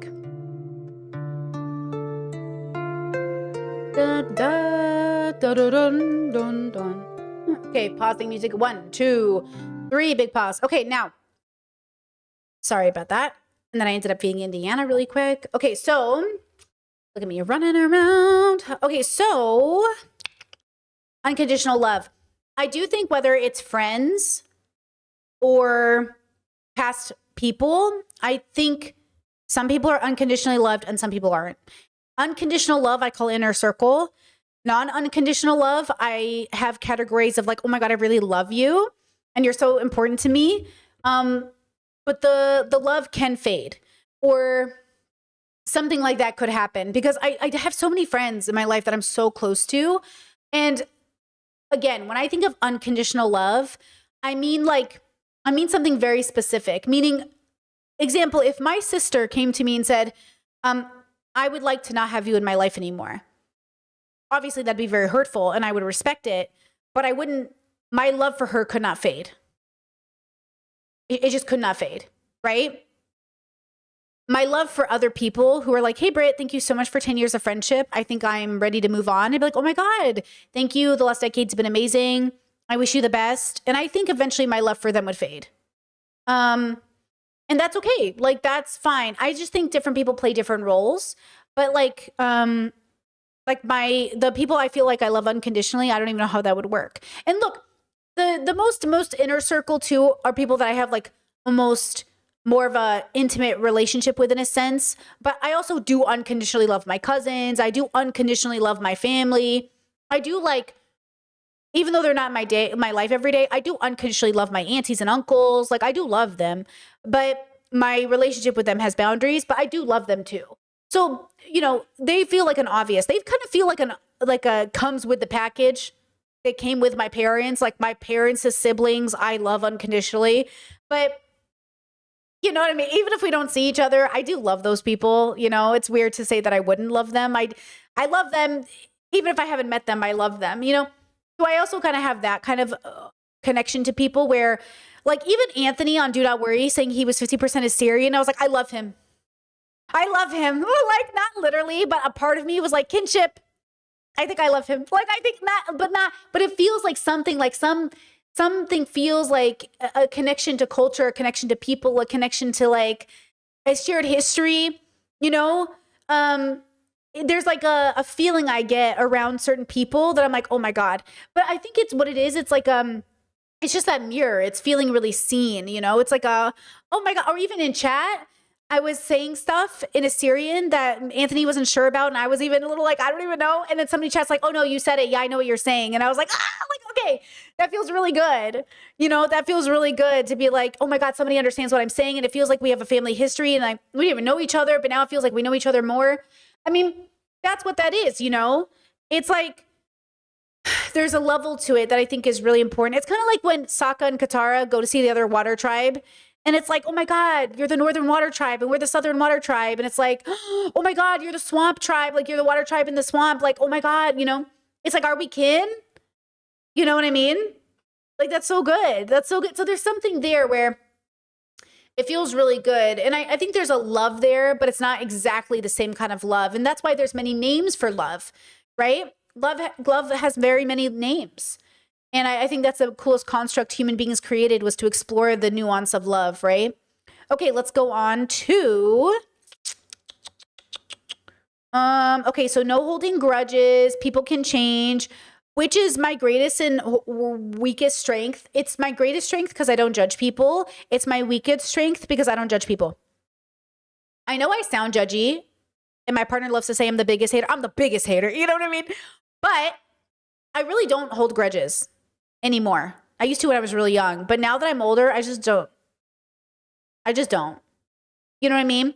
So I need that from my partner. I think it's okay to be moving through stuff. I think it's okay to have trauma. I think it's okay to still be working on maybe some anger from your childhood. But I can't have you be a grudgy girl.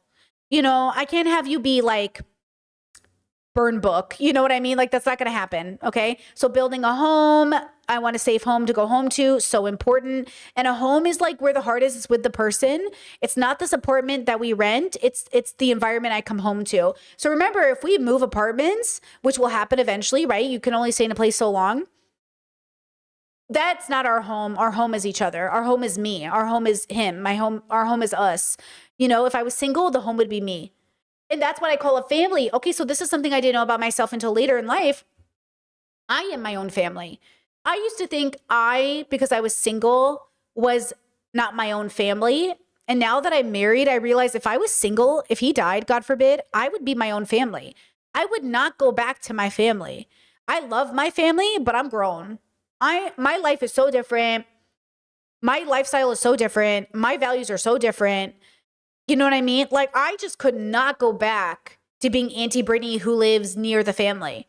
It'd be more like, oh, Auntie Brittany lives where she wants, and the Auntie Brittany is the traveling aunt or the nomad aunt, or not even, because I wouldn't even be that girl, but Auntie Brittany lives in the Pacific Northwest, or Auntie Brittany lives where she lives. You know what I mean?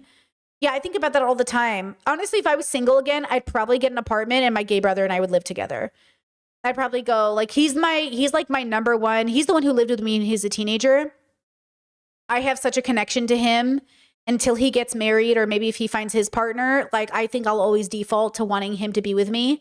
Because we're just so close. And honestly, my sister too, the three gay siblings living together would be so great.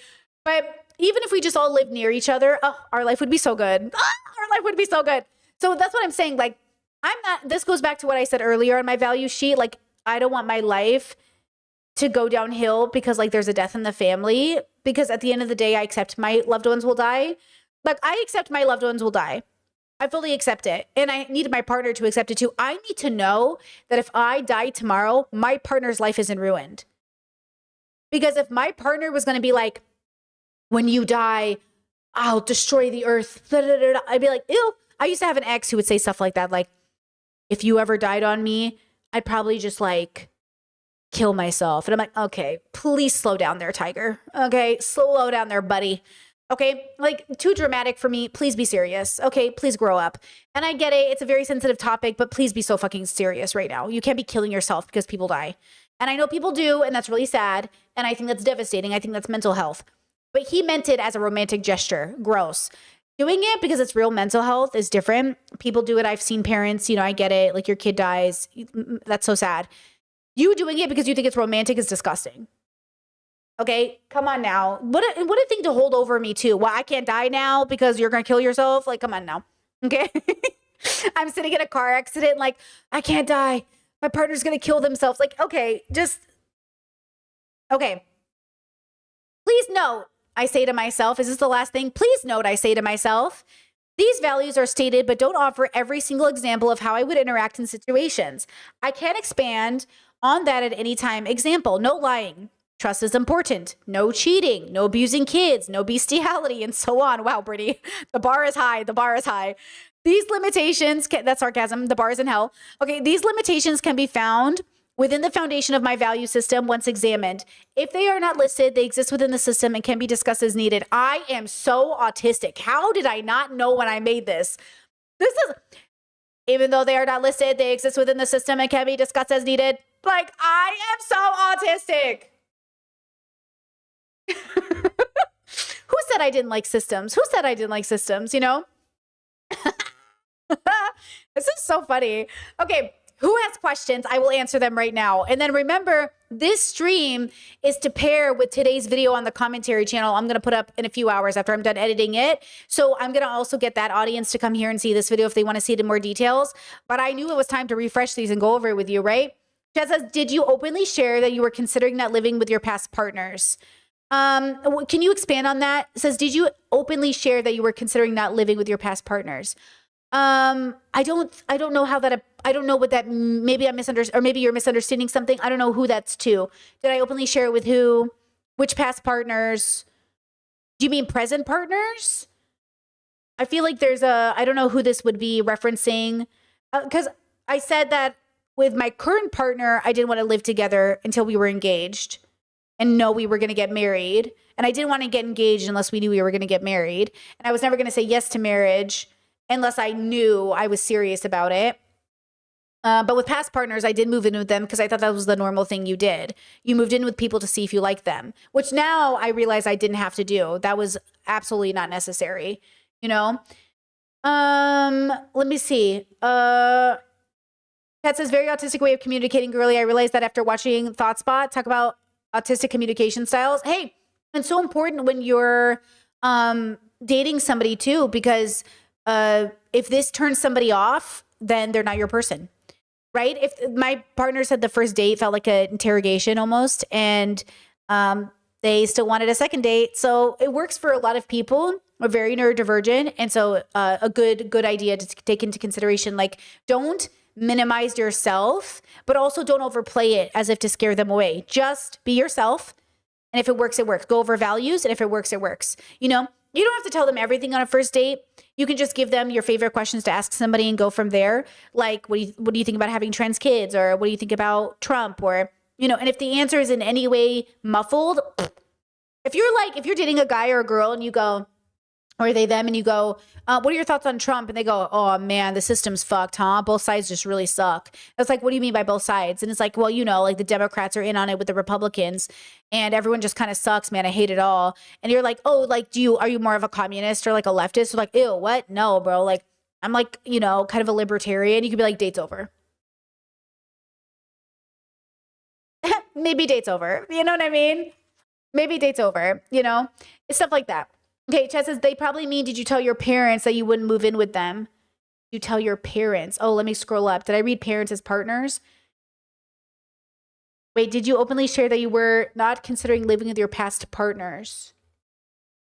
Oh, they clarified. Sorry, I meant not living as in not being alive.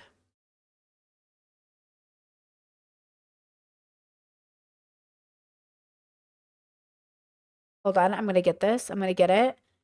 Did you openly share that you were oh, yes, that I was suicidal. Yeah. So I remember, I've always been open about being suicidal. It's been part of my trademark forever, right? But I remember one of my partners, the toxic 5-year on again, off again relationship. He goes, how am I supposed to start a life with somebody who wants to kill themselves? And I was like, well, I'm working on that. So I'll work on that. You work on holding down a job. Because even though I'm suicidal, I'm kicking ass right now. So what's your excuse?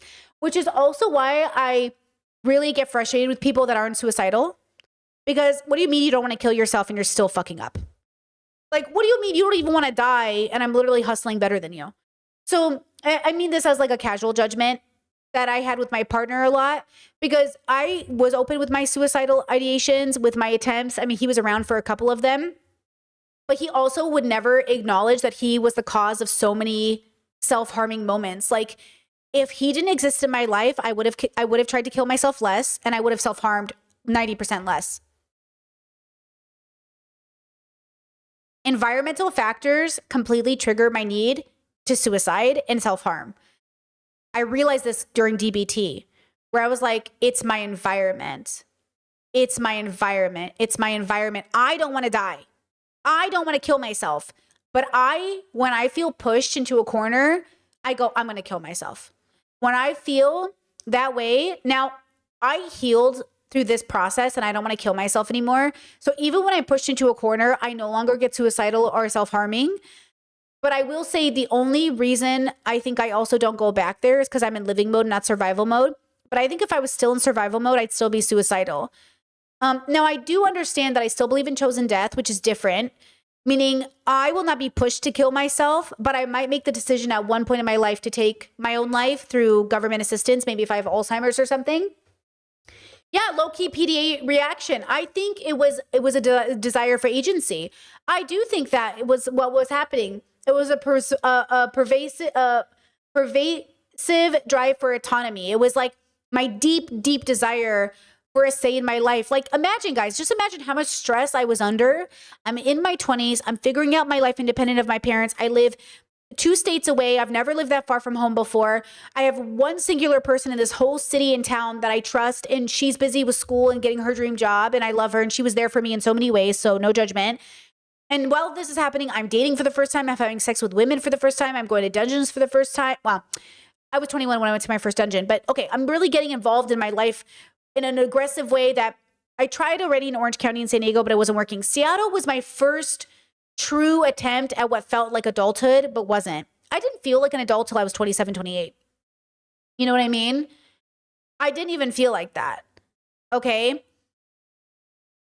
So it was really interesting. I was really trying to play house. I was really trying to play adulthood. I was really trying to get my life together.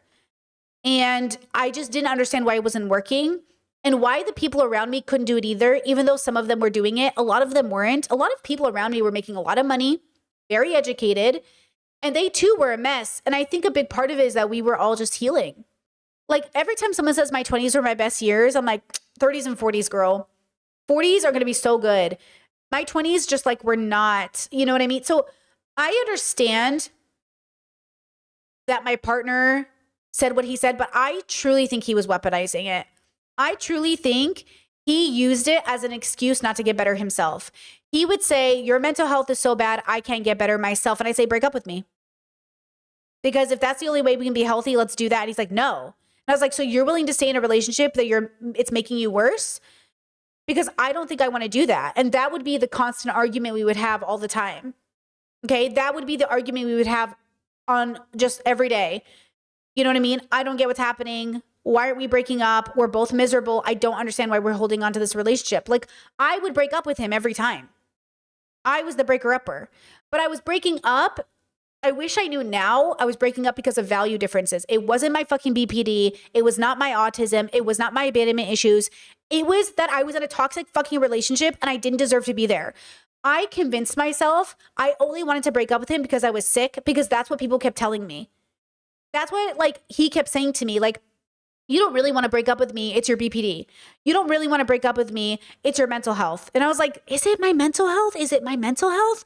And I was like, now I know, like, no, I don't want to be with you. Because think about it. Think about, we live in a world where people are like, women just want to break up with men for the dumbest reasons. Women will get the ick and break up with their boyfriends. I'm going to break up with you for any reason I want, period, because we're not committed. Stop forcing people to stay in relationships with you when they want to break up with you, no matter what the reason is. It doesn't matter. They can deal with that on their own. But if you're in a healthy relationship, you know what I'm saying? You can't keep people hostage. You can't keep people hostage. And I know, because my friends would tell me, my friends would be like, break up with him. And I would, and then I would go back. Right? So it's like, what are we doing here? You know? And I think that's just what toxicity is. Toxicity is justifying behavior because you're not healthy enough to make a different decision. You know? Thank you, Jubilant, for the super chat. Says, Jubilant Jesse, thank you so much. Says, thanks for answering my age gap question on Discord. Sorry if I was interrupting. No, you're good. I think it's adjacent. I think it all overlaps, because talk about value differences. What 36-year-old Brittany would ever date a 20-year-old? Do you know what I'm saying? I wouldn't date a 20-year-old or a 22-year-old. Like, the fuck? You know what I'm saying? Like, that's a values difference. That's like, you know what I'm saying? Absolutely not, right? Yeah, Chet says, would you date a toxic guy who is into BPD type personalities? No, I think chasers are dangerous. I think fetishists are dangerous. I think anyone who's only dating people because their BPD is dangerous. I think, actually, I'm going to answer this question too. I told this person I would answer it on chat. It's actually perfect for this moment. I think anyone who's willing to date you because they're toxic, like, I think that's just unhealthy. Hold on, let me see. Where is this video? Here. It says, it was on my ick video, given your definition of ick being that it's a negative reaction to something that breaks the illusion of the idea of someone in your head, that means you're objectifying the person by reducing them from a human with an inner life and flaws into someone whose job it is to maintain your emotional experience of them, boxing them to the idea that you have of them. Wrong, stupid. This is bullshit. This person is either trying to manipulate you right now or they're not listening. Dating somebody Marrying somebody and walking into the living room and seeing them jerking off to child porn is not me objectifying them. It's me not getting informed consent. I'm going to get the ick. That's not me objectifying them. That's me being unaware that my partner is disgusting and that they married me or dated me under a false pretense. Okay? Walking into the living room and seeing my partner eating their toenails is, oh, hello? It's different than what I saw you as. Objectification is different. Okay? Being lied to is different. Being manipulated is different. Okay? There's this idea that people cannot tell the difference between objectifying a person and actually just being like, I didn't know this about you. Wait, is this what you're into? Like, wait, I thought you would have told. I feel like this is something you can tell me. Right? You need to tell me these things because how am I supposed to know? These are different things. That's why on the example, I gave like things that like will break down a relationship, not things that say you're not a person with a, this difference between your parents objectifying their kids in a sense that this child has no hobbies and no thoughts outside of me as the parent. That's different than a parent realizing their kid is a serial killer and being like, oh my God. That's not their inner world, Habibis. Okay, that's not their inner world, right? Chaz wait, can you read it up? Read it again. Given your definition of ick, they said, being that it's a negative reaction to something that breaks the illusion of the idea of something in your head, that means you're objectifying the person by reducing them from a human with an inner life and flaws into someone whose job it is to maintain your emotional experience of them and boxing them to the idea that you have of them. Wrong. Wrong. Right? No, the ick is a real thing. It's just the way to say shock. It's the way to say like concerned, It's just language. I swear to God, old people are so annoying. Guys, it's called language and young people use it to communicate. Just because you don't speak a language doesn't mean it's not good. Do you go to people who speak different languages and say you're less intelligent than me because I don't speak your language? No. Okay? Language is meant to communicate a point. We agree on language. And then when we agree on language, we come to a conclusion on that language. When we're dating people, we use a language that's, example, my partner speaks multiple languages. If their English was so bad that I would not believe they were really understanding me because of the language barrier, we wouldn't have gotten together. If we were both speaking English and we did not understand each other, we would not be together because that's the communication. Okay? Right? So that's the point. And the idea is like, it's not the word that exists, like sex. What is sex? Everyone's going to have a different definition of that. We're not going to get rid of the word sex because we all think it's something different. We're just going to ask the people we're talking to, how do you use the word sex? That's what language does. That's what language is. So again, when we have these conversations, it's not about us projecting onto everybody else or saying, well, we all have to have the same definition. It's about us saying, what do you mean by that? Right? And then how do you go from there?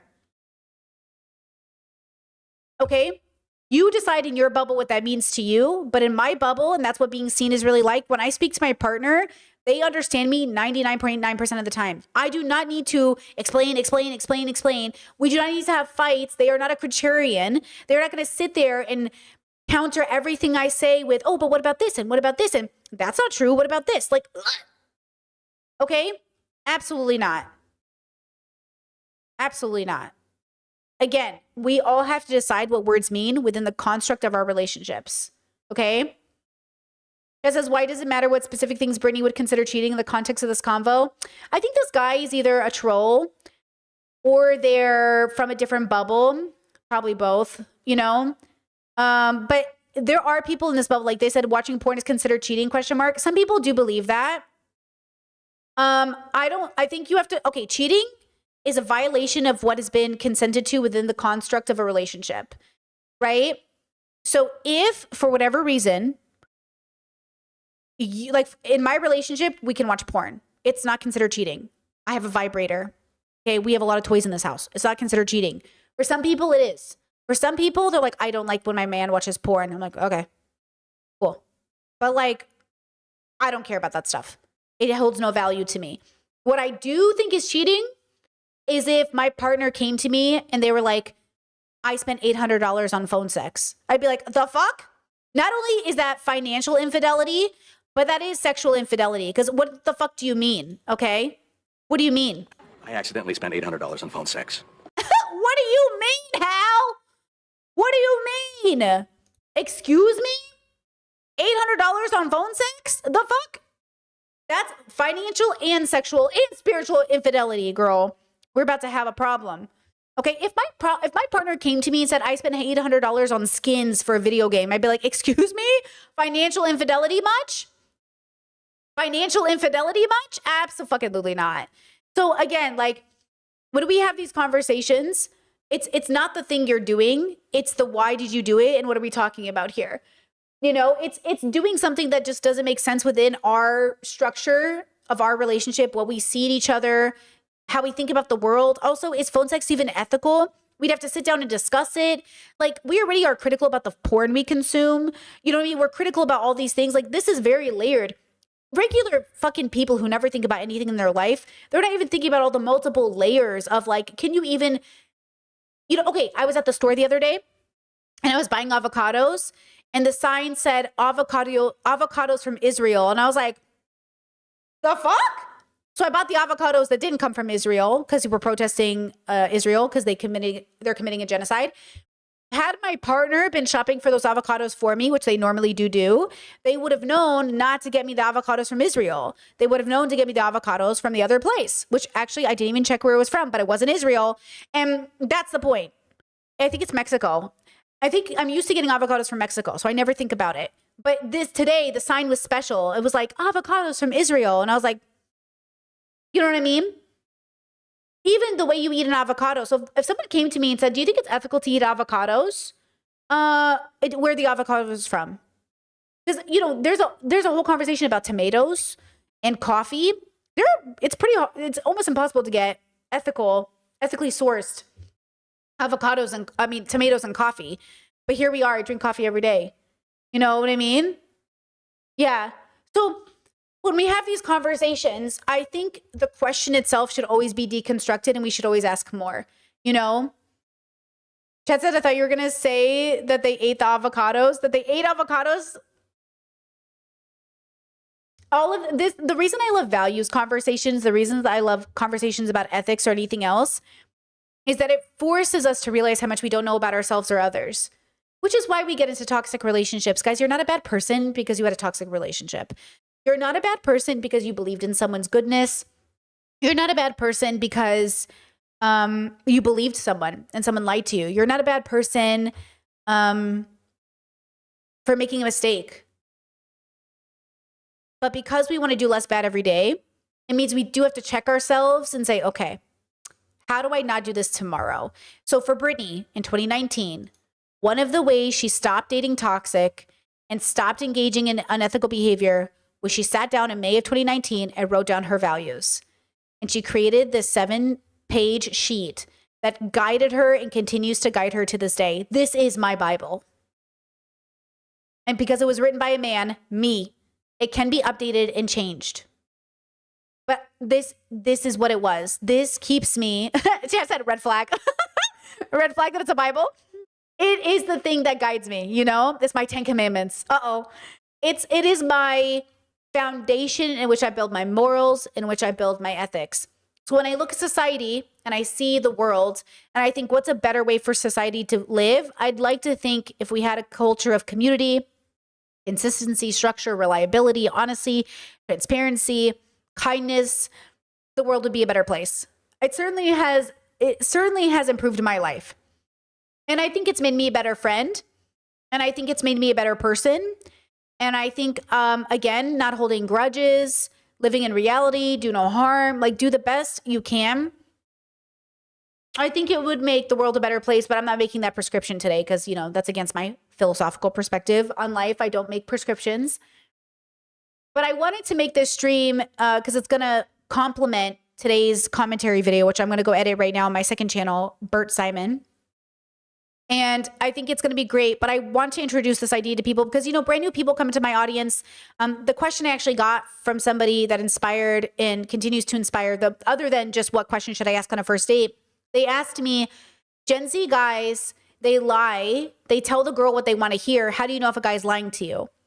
And, you know, it doesn't really matter if he's lying to you. What matters is that you trust yourself to discern whether or not this person is worth pursuing and if he's lying to you. Like, yes, it's like, is he lying to me? It doesn't even matter. He could be telling you the greatest lie of all time, but really you have to trust yourself to focus more on compatibility than the lying, because the lying is hard to discern. It's hard to know if someone's lying to you. It's easier to know if your values are aligned. It's easier. Like, if I really pay attention to people and how they talk, and if I really don't ignore it either, because sometimes I really ignore it, you know what I mean? It's not important that they're lying to me. What's important is that even when they're saying, like, let's say they're saying their lie sucks. They're like, it's not the fact that they're lying. It's the fact that the lie they even chose was a bad lie. Like, okay, if somebody's like, let's say they're lying. They're like, I think stealing is super wrong. I hate people that steal. It's like, okay. But then every time I'm with them, they take like a fresh deli sandwich out of the deli and put it in their purse or put it in their pocket. I'm like, okay, so you're not actually anti-stealing that much. So let's talk about it. Why do you say you hate stealing, but you like stealing that? Well, my value is not stealing, but these companies are huge corporations and I think I'm entitled to food. It's like, okay, tell me about that. What does entitled to food look like when I know you make $100,000 a year? Or when I know you have enough money to pay for this food? What does that mean? Because again, if you're starving, if you're in survival mode, if you have no money, I'm not really gonna tell on you if you stole a sandwich. You know what I'm saying? But if I'm dating you and we're married and I know we make money, why are we stealing? Why are we stealing? We don't need to steal. We make money. You know what I mean? It's not like we're strapped for cash. I mean, we're struggling like anybody else, but we're not really struggling that much. You know what I mean? Like, we don't need to steal food. Okay. We don't need to steal diapers. We can plan for a kid. I'm not going to, I'm not going to call the cops on a person stealing diapers, but I'm not going to steal diapers because I have money. Just as way you have a conversation about it while dating. About what? About stealing? I mean, I have conversations about everything about when dating. I had a big rule about not even getting to the second date. But I'm saying if you're dating somebody and you see that happen, and that's what I would do with my partners in the past, is they would do something. I'm like, why did you do that? Okay, I use this example in the commentary video, but I'll share it with you. The guy I was dating, 12 years older, he would drive through the neighborhood too fast. I'd be like, why are you driving fast through this neighborhood? He's like, what do you mean? I was like, there's kid signs. Do you guys know the kid signs? Kids live here signs. Do you know those signs? They're little green men. They kind of look like this. It'll be like little green guys or little, this is yellow, but like it'll be like a little kids live here, slow down. Okay. And I'm like, hey, slow down. There's a sign. That means there's kids in the neighborhood. Right. And he'd be like, I don't want to slow down. I live here. And I was like, yeah, but we live in a neighborhood. Slow down. There are people here. And he'd be like, he would argue. We would fight about this. And you know what he would say? He would say, look, I'm a grown up. I pay rent here. I want to live in my neighborhood where we can drive fast and people will look out. And though I understand the need for agency, and though I understand what you're saying, I would never tolerate that now. I would say, I hear you. You can live out in the country if you want to live that way. I hear you. You can live somewhere else. But you live in a suburb and there are children at play and you could hit one of them. This would be a deal breaker for me now. Right? This now, I would never go to a second date with this person. If I found this out like a few months into dating somebody, I would just break up with them. I don't need to hear the explanation. Don't explain it to me. We're too fucking old. I'm too old at this point. Don't explain it to me. If you haven't learned this by 38, you're not going to learn it. You're stupid. Bye. You know what I mean? Like, I don't want to learn. I don't want to sit here with you through this conversation. That is the attitude difference versus people be like, oh my God, you could have explained it to him. He could have gotten it. He's 38. It's too late. Either you're going to get it or you're not going to get it. Okay? You're too old. Come on now. Same thing with anything else. Like, at some point, you're too old for me to have to explain to you this basic expectation, or our values are so different, they're never going to be the same anyways. So what's the point? Like, what's the point? But when I was younger and I was in my 20s, it felt like, oh, he can change. We can work on this. This is something we can talk about. You know what I mean? Like, this is something we could work through. And now I'm like, I'm not working through it. I'm not working through it anymore. We're done. And this goes back to that nice guy I dated. He was nice, but he just like didn't understand or respect the fact that I needed to sleep. And I was like, no second date. And people were like, oh my God, you're so picky. Like, da da da da. And I'm like, no, nothing. I don't want it. I want the person who knows exactly why I need to sleep. And so now when I was dating this partner I have now, and I was like, hey, I need to go to sleep, but I'll talk to you tomorrow. They're like, okay, bye. And I was like, okay. That attitude, that quickness of, okay, bye. No arguing, no, but please, no, like 10 minutes, no, like this, just bye. And I was like, damn, I feel respected. I feel respected versus I think when I was younger, I think the sign of romance was like, come on, stay up with me. 10 more minutes, 10 more minutes. And when you're young, you're like, oh my God, like he wants to spend more time with me. He's willing to cross my boundaries. He must really like me. That's how they get you. That's how these romance shows get you. Him pursuing you, him violating the space, and then some girls play into it because they're trained that way. Girls are victims of the patriarchy just like men are, but we play into it. And then the girls go like, oh, if he doesn't call me, and I'm like, didn't you tell him not to call you? And they go, oh, but he better call me. I was like, but didn't you tell him not to call you? And like, again, we think that's romantic because that's how we're trained. And I'm saying we have to raise our kids better. We have to train people better. And we have to stop saying like that this is romance, which is why when, feminist frequency and all these feminist girlies came out and started writing video essays about toxic 80s movies, romance and rape culture, and men were so angry at them, they were right. The boom box outside the window, the running to your house. And I'll tell you this, my ex did that. My ex drove to my parents' house. This was when I was done with him. I was done. Drove to my parents' house because I wouldn't answer his calls. And I even told, I made him believe I changed my number and all that. And he put a letter in my parents' mailbox. And the only reason we know is because it was his handwriting addressed to my parents and to me. And he didn't have any stamps on it. And I was like, why'd you just mail it? Why did you drive all the way to my parents' house? And it's because I think he believed it was a bigger gesture. In his head, he was convinced this was like a grand gesture that he drove all the way an hour and a half to my parents' house to drop off this letter instead of realizing how inappropriate you were being. That's not romantic. That's inappropriate, But I think Hollywood and I think a lot of the media were taught, but it tells young men and young people this is the romance, And I think if he knew where I had lived, he probably would have done the same. That's why I'm so glad he never learned where I lived, which is why he went to my parents. Or maybe he actually didn't know where my parents lived. I never thought about it till now. What if he didn't know my parents' address? He just remembered where they lived. Maybe that's why he did it. I don't know. I didn't talk to him. I don't know what he was thinking. Sometimes I know where places are, but I don't know the address. Maybe he genuinely didn't know my address or my parents' address, which would be kind of crazy since they lived in the same house 20 years. And he dated me that long. But I'll tell you this. You know why I think that now? Because you guys infamously know he didn't even know my dad's name. On the letter to my dad, he wrote the wrong name. To this day, my now married partner and I meme it. He'll purposely call my dad by the wrong name and then just start laughing. And I'm like, because my ex of 5 years never bothered to learn my dad's name. So yeah, maybe he actually didn't know their address and that's why he drove it over. Oh my God.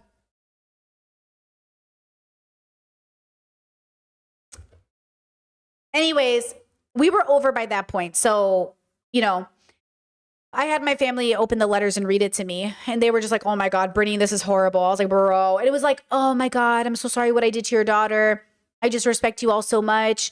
I want you to know that I really value you and the way you raised your daughter. And I really want to be with her and I really want to try. And then to me, in my letter to me, he goes, good news. I don't have herpes, so I couldn't have given it to you. And I was like, you're the only person I slept with, stupid. Like he literally was so delusional. And I understand herpes tests are very controversial, but in the letter to me, he's like, good news, I don't have it. You have to have it. You did have it. You were diagnosed with it. You were on medication for it, allegedly, which obviously you weren't on. You're the only person I slept with. You're literally the only person I've been sleeping with. It has to be from you. Like him being like, what did he think was going to happen? I wasn't with anybody else. I was literally only with you. Like him just being like, he was so delusional. All of this to say, if you listen to me, maybe you'll never get herpes. Maybe you'll never get herpes. That's what I'm saying. Like, listen to me when I say I made so many decisions because I thought this was what love was, like real, like, oh my God, we could just make it work. Values and attraction, the va-va-voom, the like you, the attraction, and the resume. You have to have shared values and you have to like the person. Even when I didn't like him, I liked him, you know? And so again, it's that idea of like, the values were so off. If Brittany, when we first met and only knew each other a few months, the first fight we ever had, if that was my line at that moment, I never would have known this person.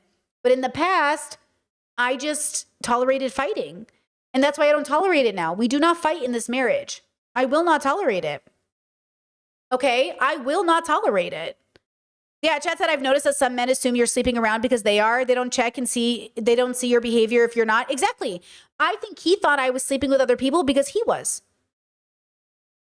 Because he got those herpes from the girl who was stalking me. That's what makes it even worse. He got it from the girl he cheated on with me. The girl who ended up being my stalker, which we didn't know at the time. We found out later, like way later. And then I got it from him because it was messy. Girl, can I just say this right now? I will never be able to explain this story in a way that doesn't get messier and messier and make you want to die.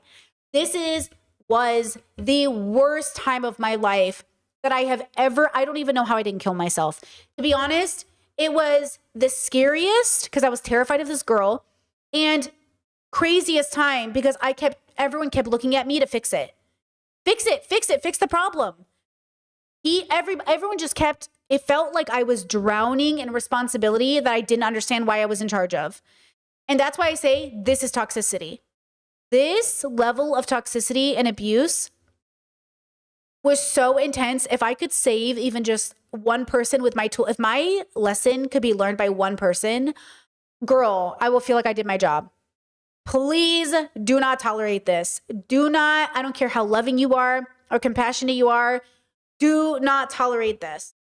Because look at me, Miss Taurus, Miss Badass, Miss individual, blah, blah, blah. Falling for the most typical, stupid, toxic, dumb love story ever. Just say no. Okay? Just say no. Ugh. It was so exhausting. What a horrible experience. Yeah. Jess says, don't answer if you don't want to. Obviously, was the stalker in love with you or were they stalking out of hatred? The only reason we knew she was stalking me is because one of her other she was a scammer. And I wasn't her only victim, right? That's the problem. It's mental health. I know that now. They had left journals at someone's house and they took pictures of the journals and sent it to me. And the journals were like, I have to find Brittany. I'm going to be with Brittany. I'm going to be close to Brittany. And I don't know if they met romantically or friendship wise, but it was like, and I was like, and at some point this girl had reached out to me for help and I tried to help her.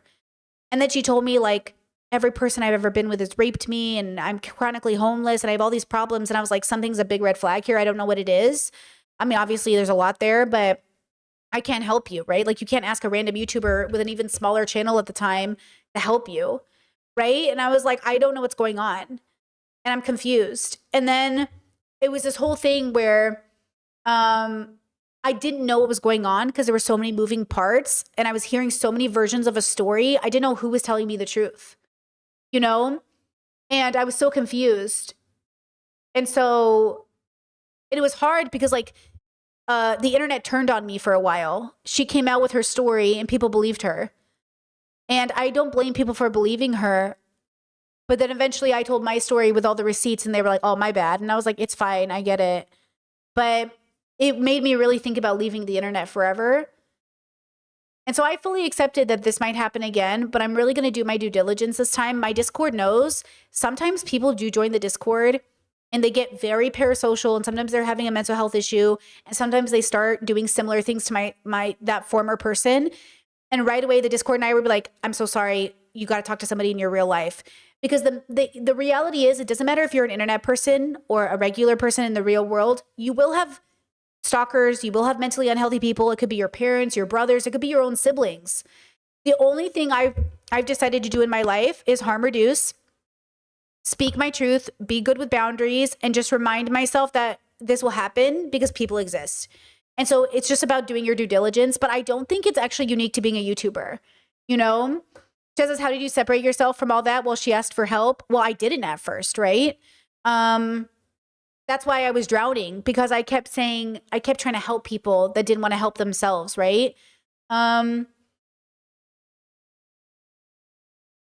Eventually, though, what happened is that I don't want to rehash this very much, because I already told the whole story once, and then I privated the video and I let it go, and it's a part of my past.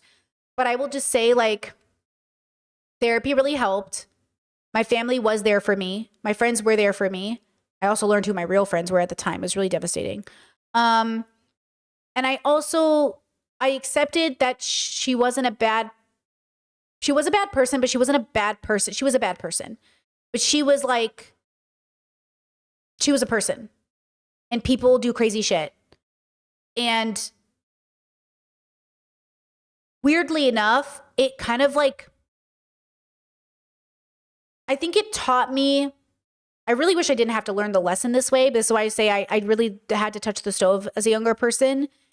It really taught me that regardless of who a person is, regardless of how smart I think I am, we're all just people running into each other. And if it wasn't going to be me, it was going to be someone else, because there were so many other victims. I was just there. I was just the person they chose. I'm not special. I'm not unique. I was just there. And that allowed me to recognize that if it happens again, it will just because I was there.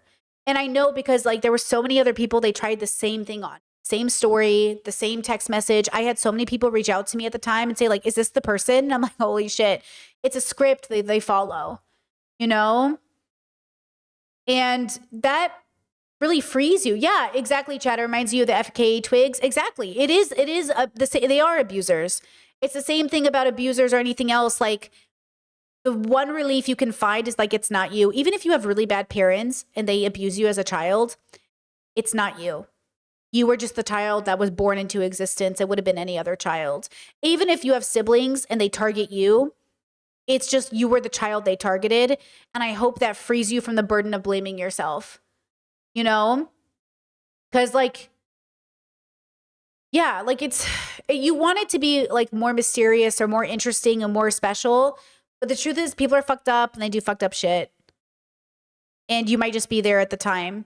So that's why if you ever notice how I run my Discord or how I run my my chat or how I run stuff, it's because I've learned all these lessons. I've also learned lessons that people don't have to be stalkers to be dangerous, obviously. Like, we meet people every day in our lives who aren't stalkers and they're dangerous. So being a stalker isn't even that interesting. It's just the obsessive part that makes it unnerving. But the truth is like, you will date people that are toxic. Like, your parents can be toxic. Your friends can be toxic, you know? So when we have these conversations, know that you're allowed to want peace. You're allowed to be healthy. You deserve a healthy relationship. They do exist. You deserve healthy friendships. They do exist. I was just talking to my friend the other day, and I was like, I can now say right now that all my friends are doing fabulous. Everybody is fabulous. Everyone is so great. Everyone is so healthy. There is not one single person in my life right now that I think to myself, like, ugh, like everyone in my life is playing their role. Everyone in their life, even if they're working on stuff, they're working on stuff. But I am just at such a healthy place in my life that even my friends are in the healthy places in their life. Like, my friends are healthy. I am healthy. Everybody's on a good page. And I couldn't say the same thing in my 20s. It did feel like even the people in my family, everything was so much harder for everybody 10 years ago.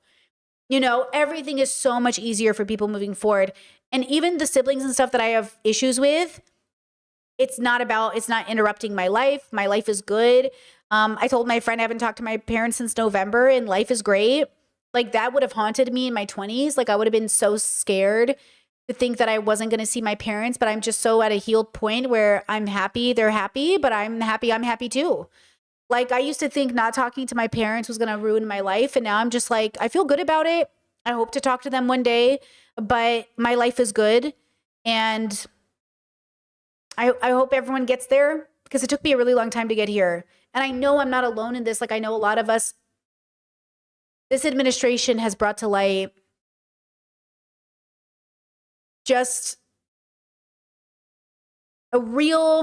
this administration has really reassured in me that radical acceptance is the thing that's going to maintain my sanity and ground me through the process of accepting that billions of people are truly suffering in a way that is just beyond measure. You know, it's just beyond measure. So take a deep breath, because it's really going to be tough for a while here, you know? And so make sure you have good people around you, because you're really going to need it. Okay, a few more questions, and then I'm going to head out to edit this commentary video.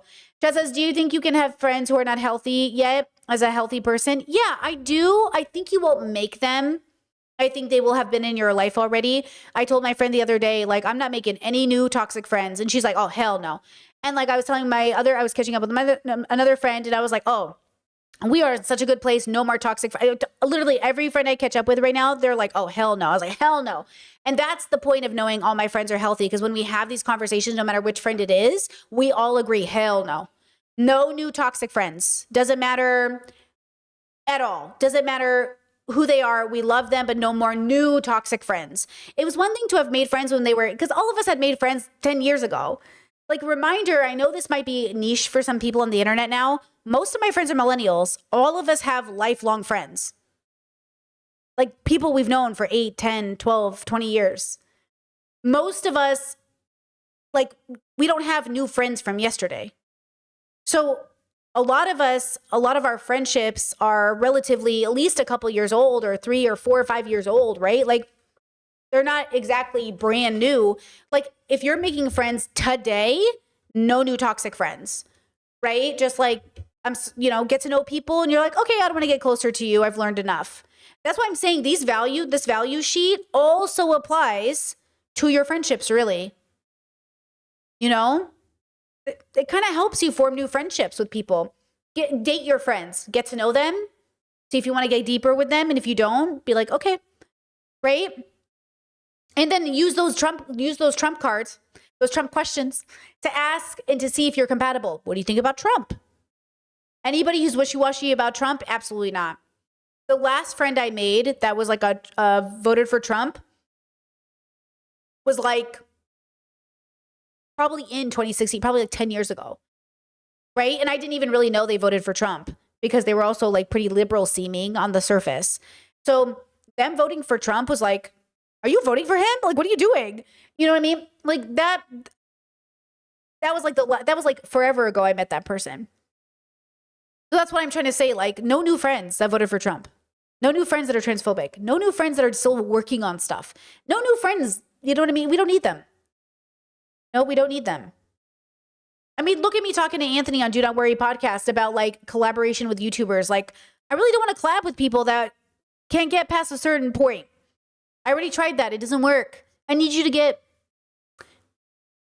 you don't have to be perfect, but you got to be on the other side of Trump, at least, at least. All right. With that said, I'm going to leave you. I'm going to go. Thank you for being here. Go check out the commentary channel, now called It's Bert Simon. Please go check it out. And I will have a video up in just a few hours, maybe 6 hours, about first 8 questions, high compatibility partnerships, and how to know if he's lying. It's going to be great. You're going to love it. All right. I'll see you soon. Bye.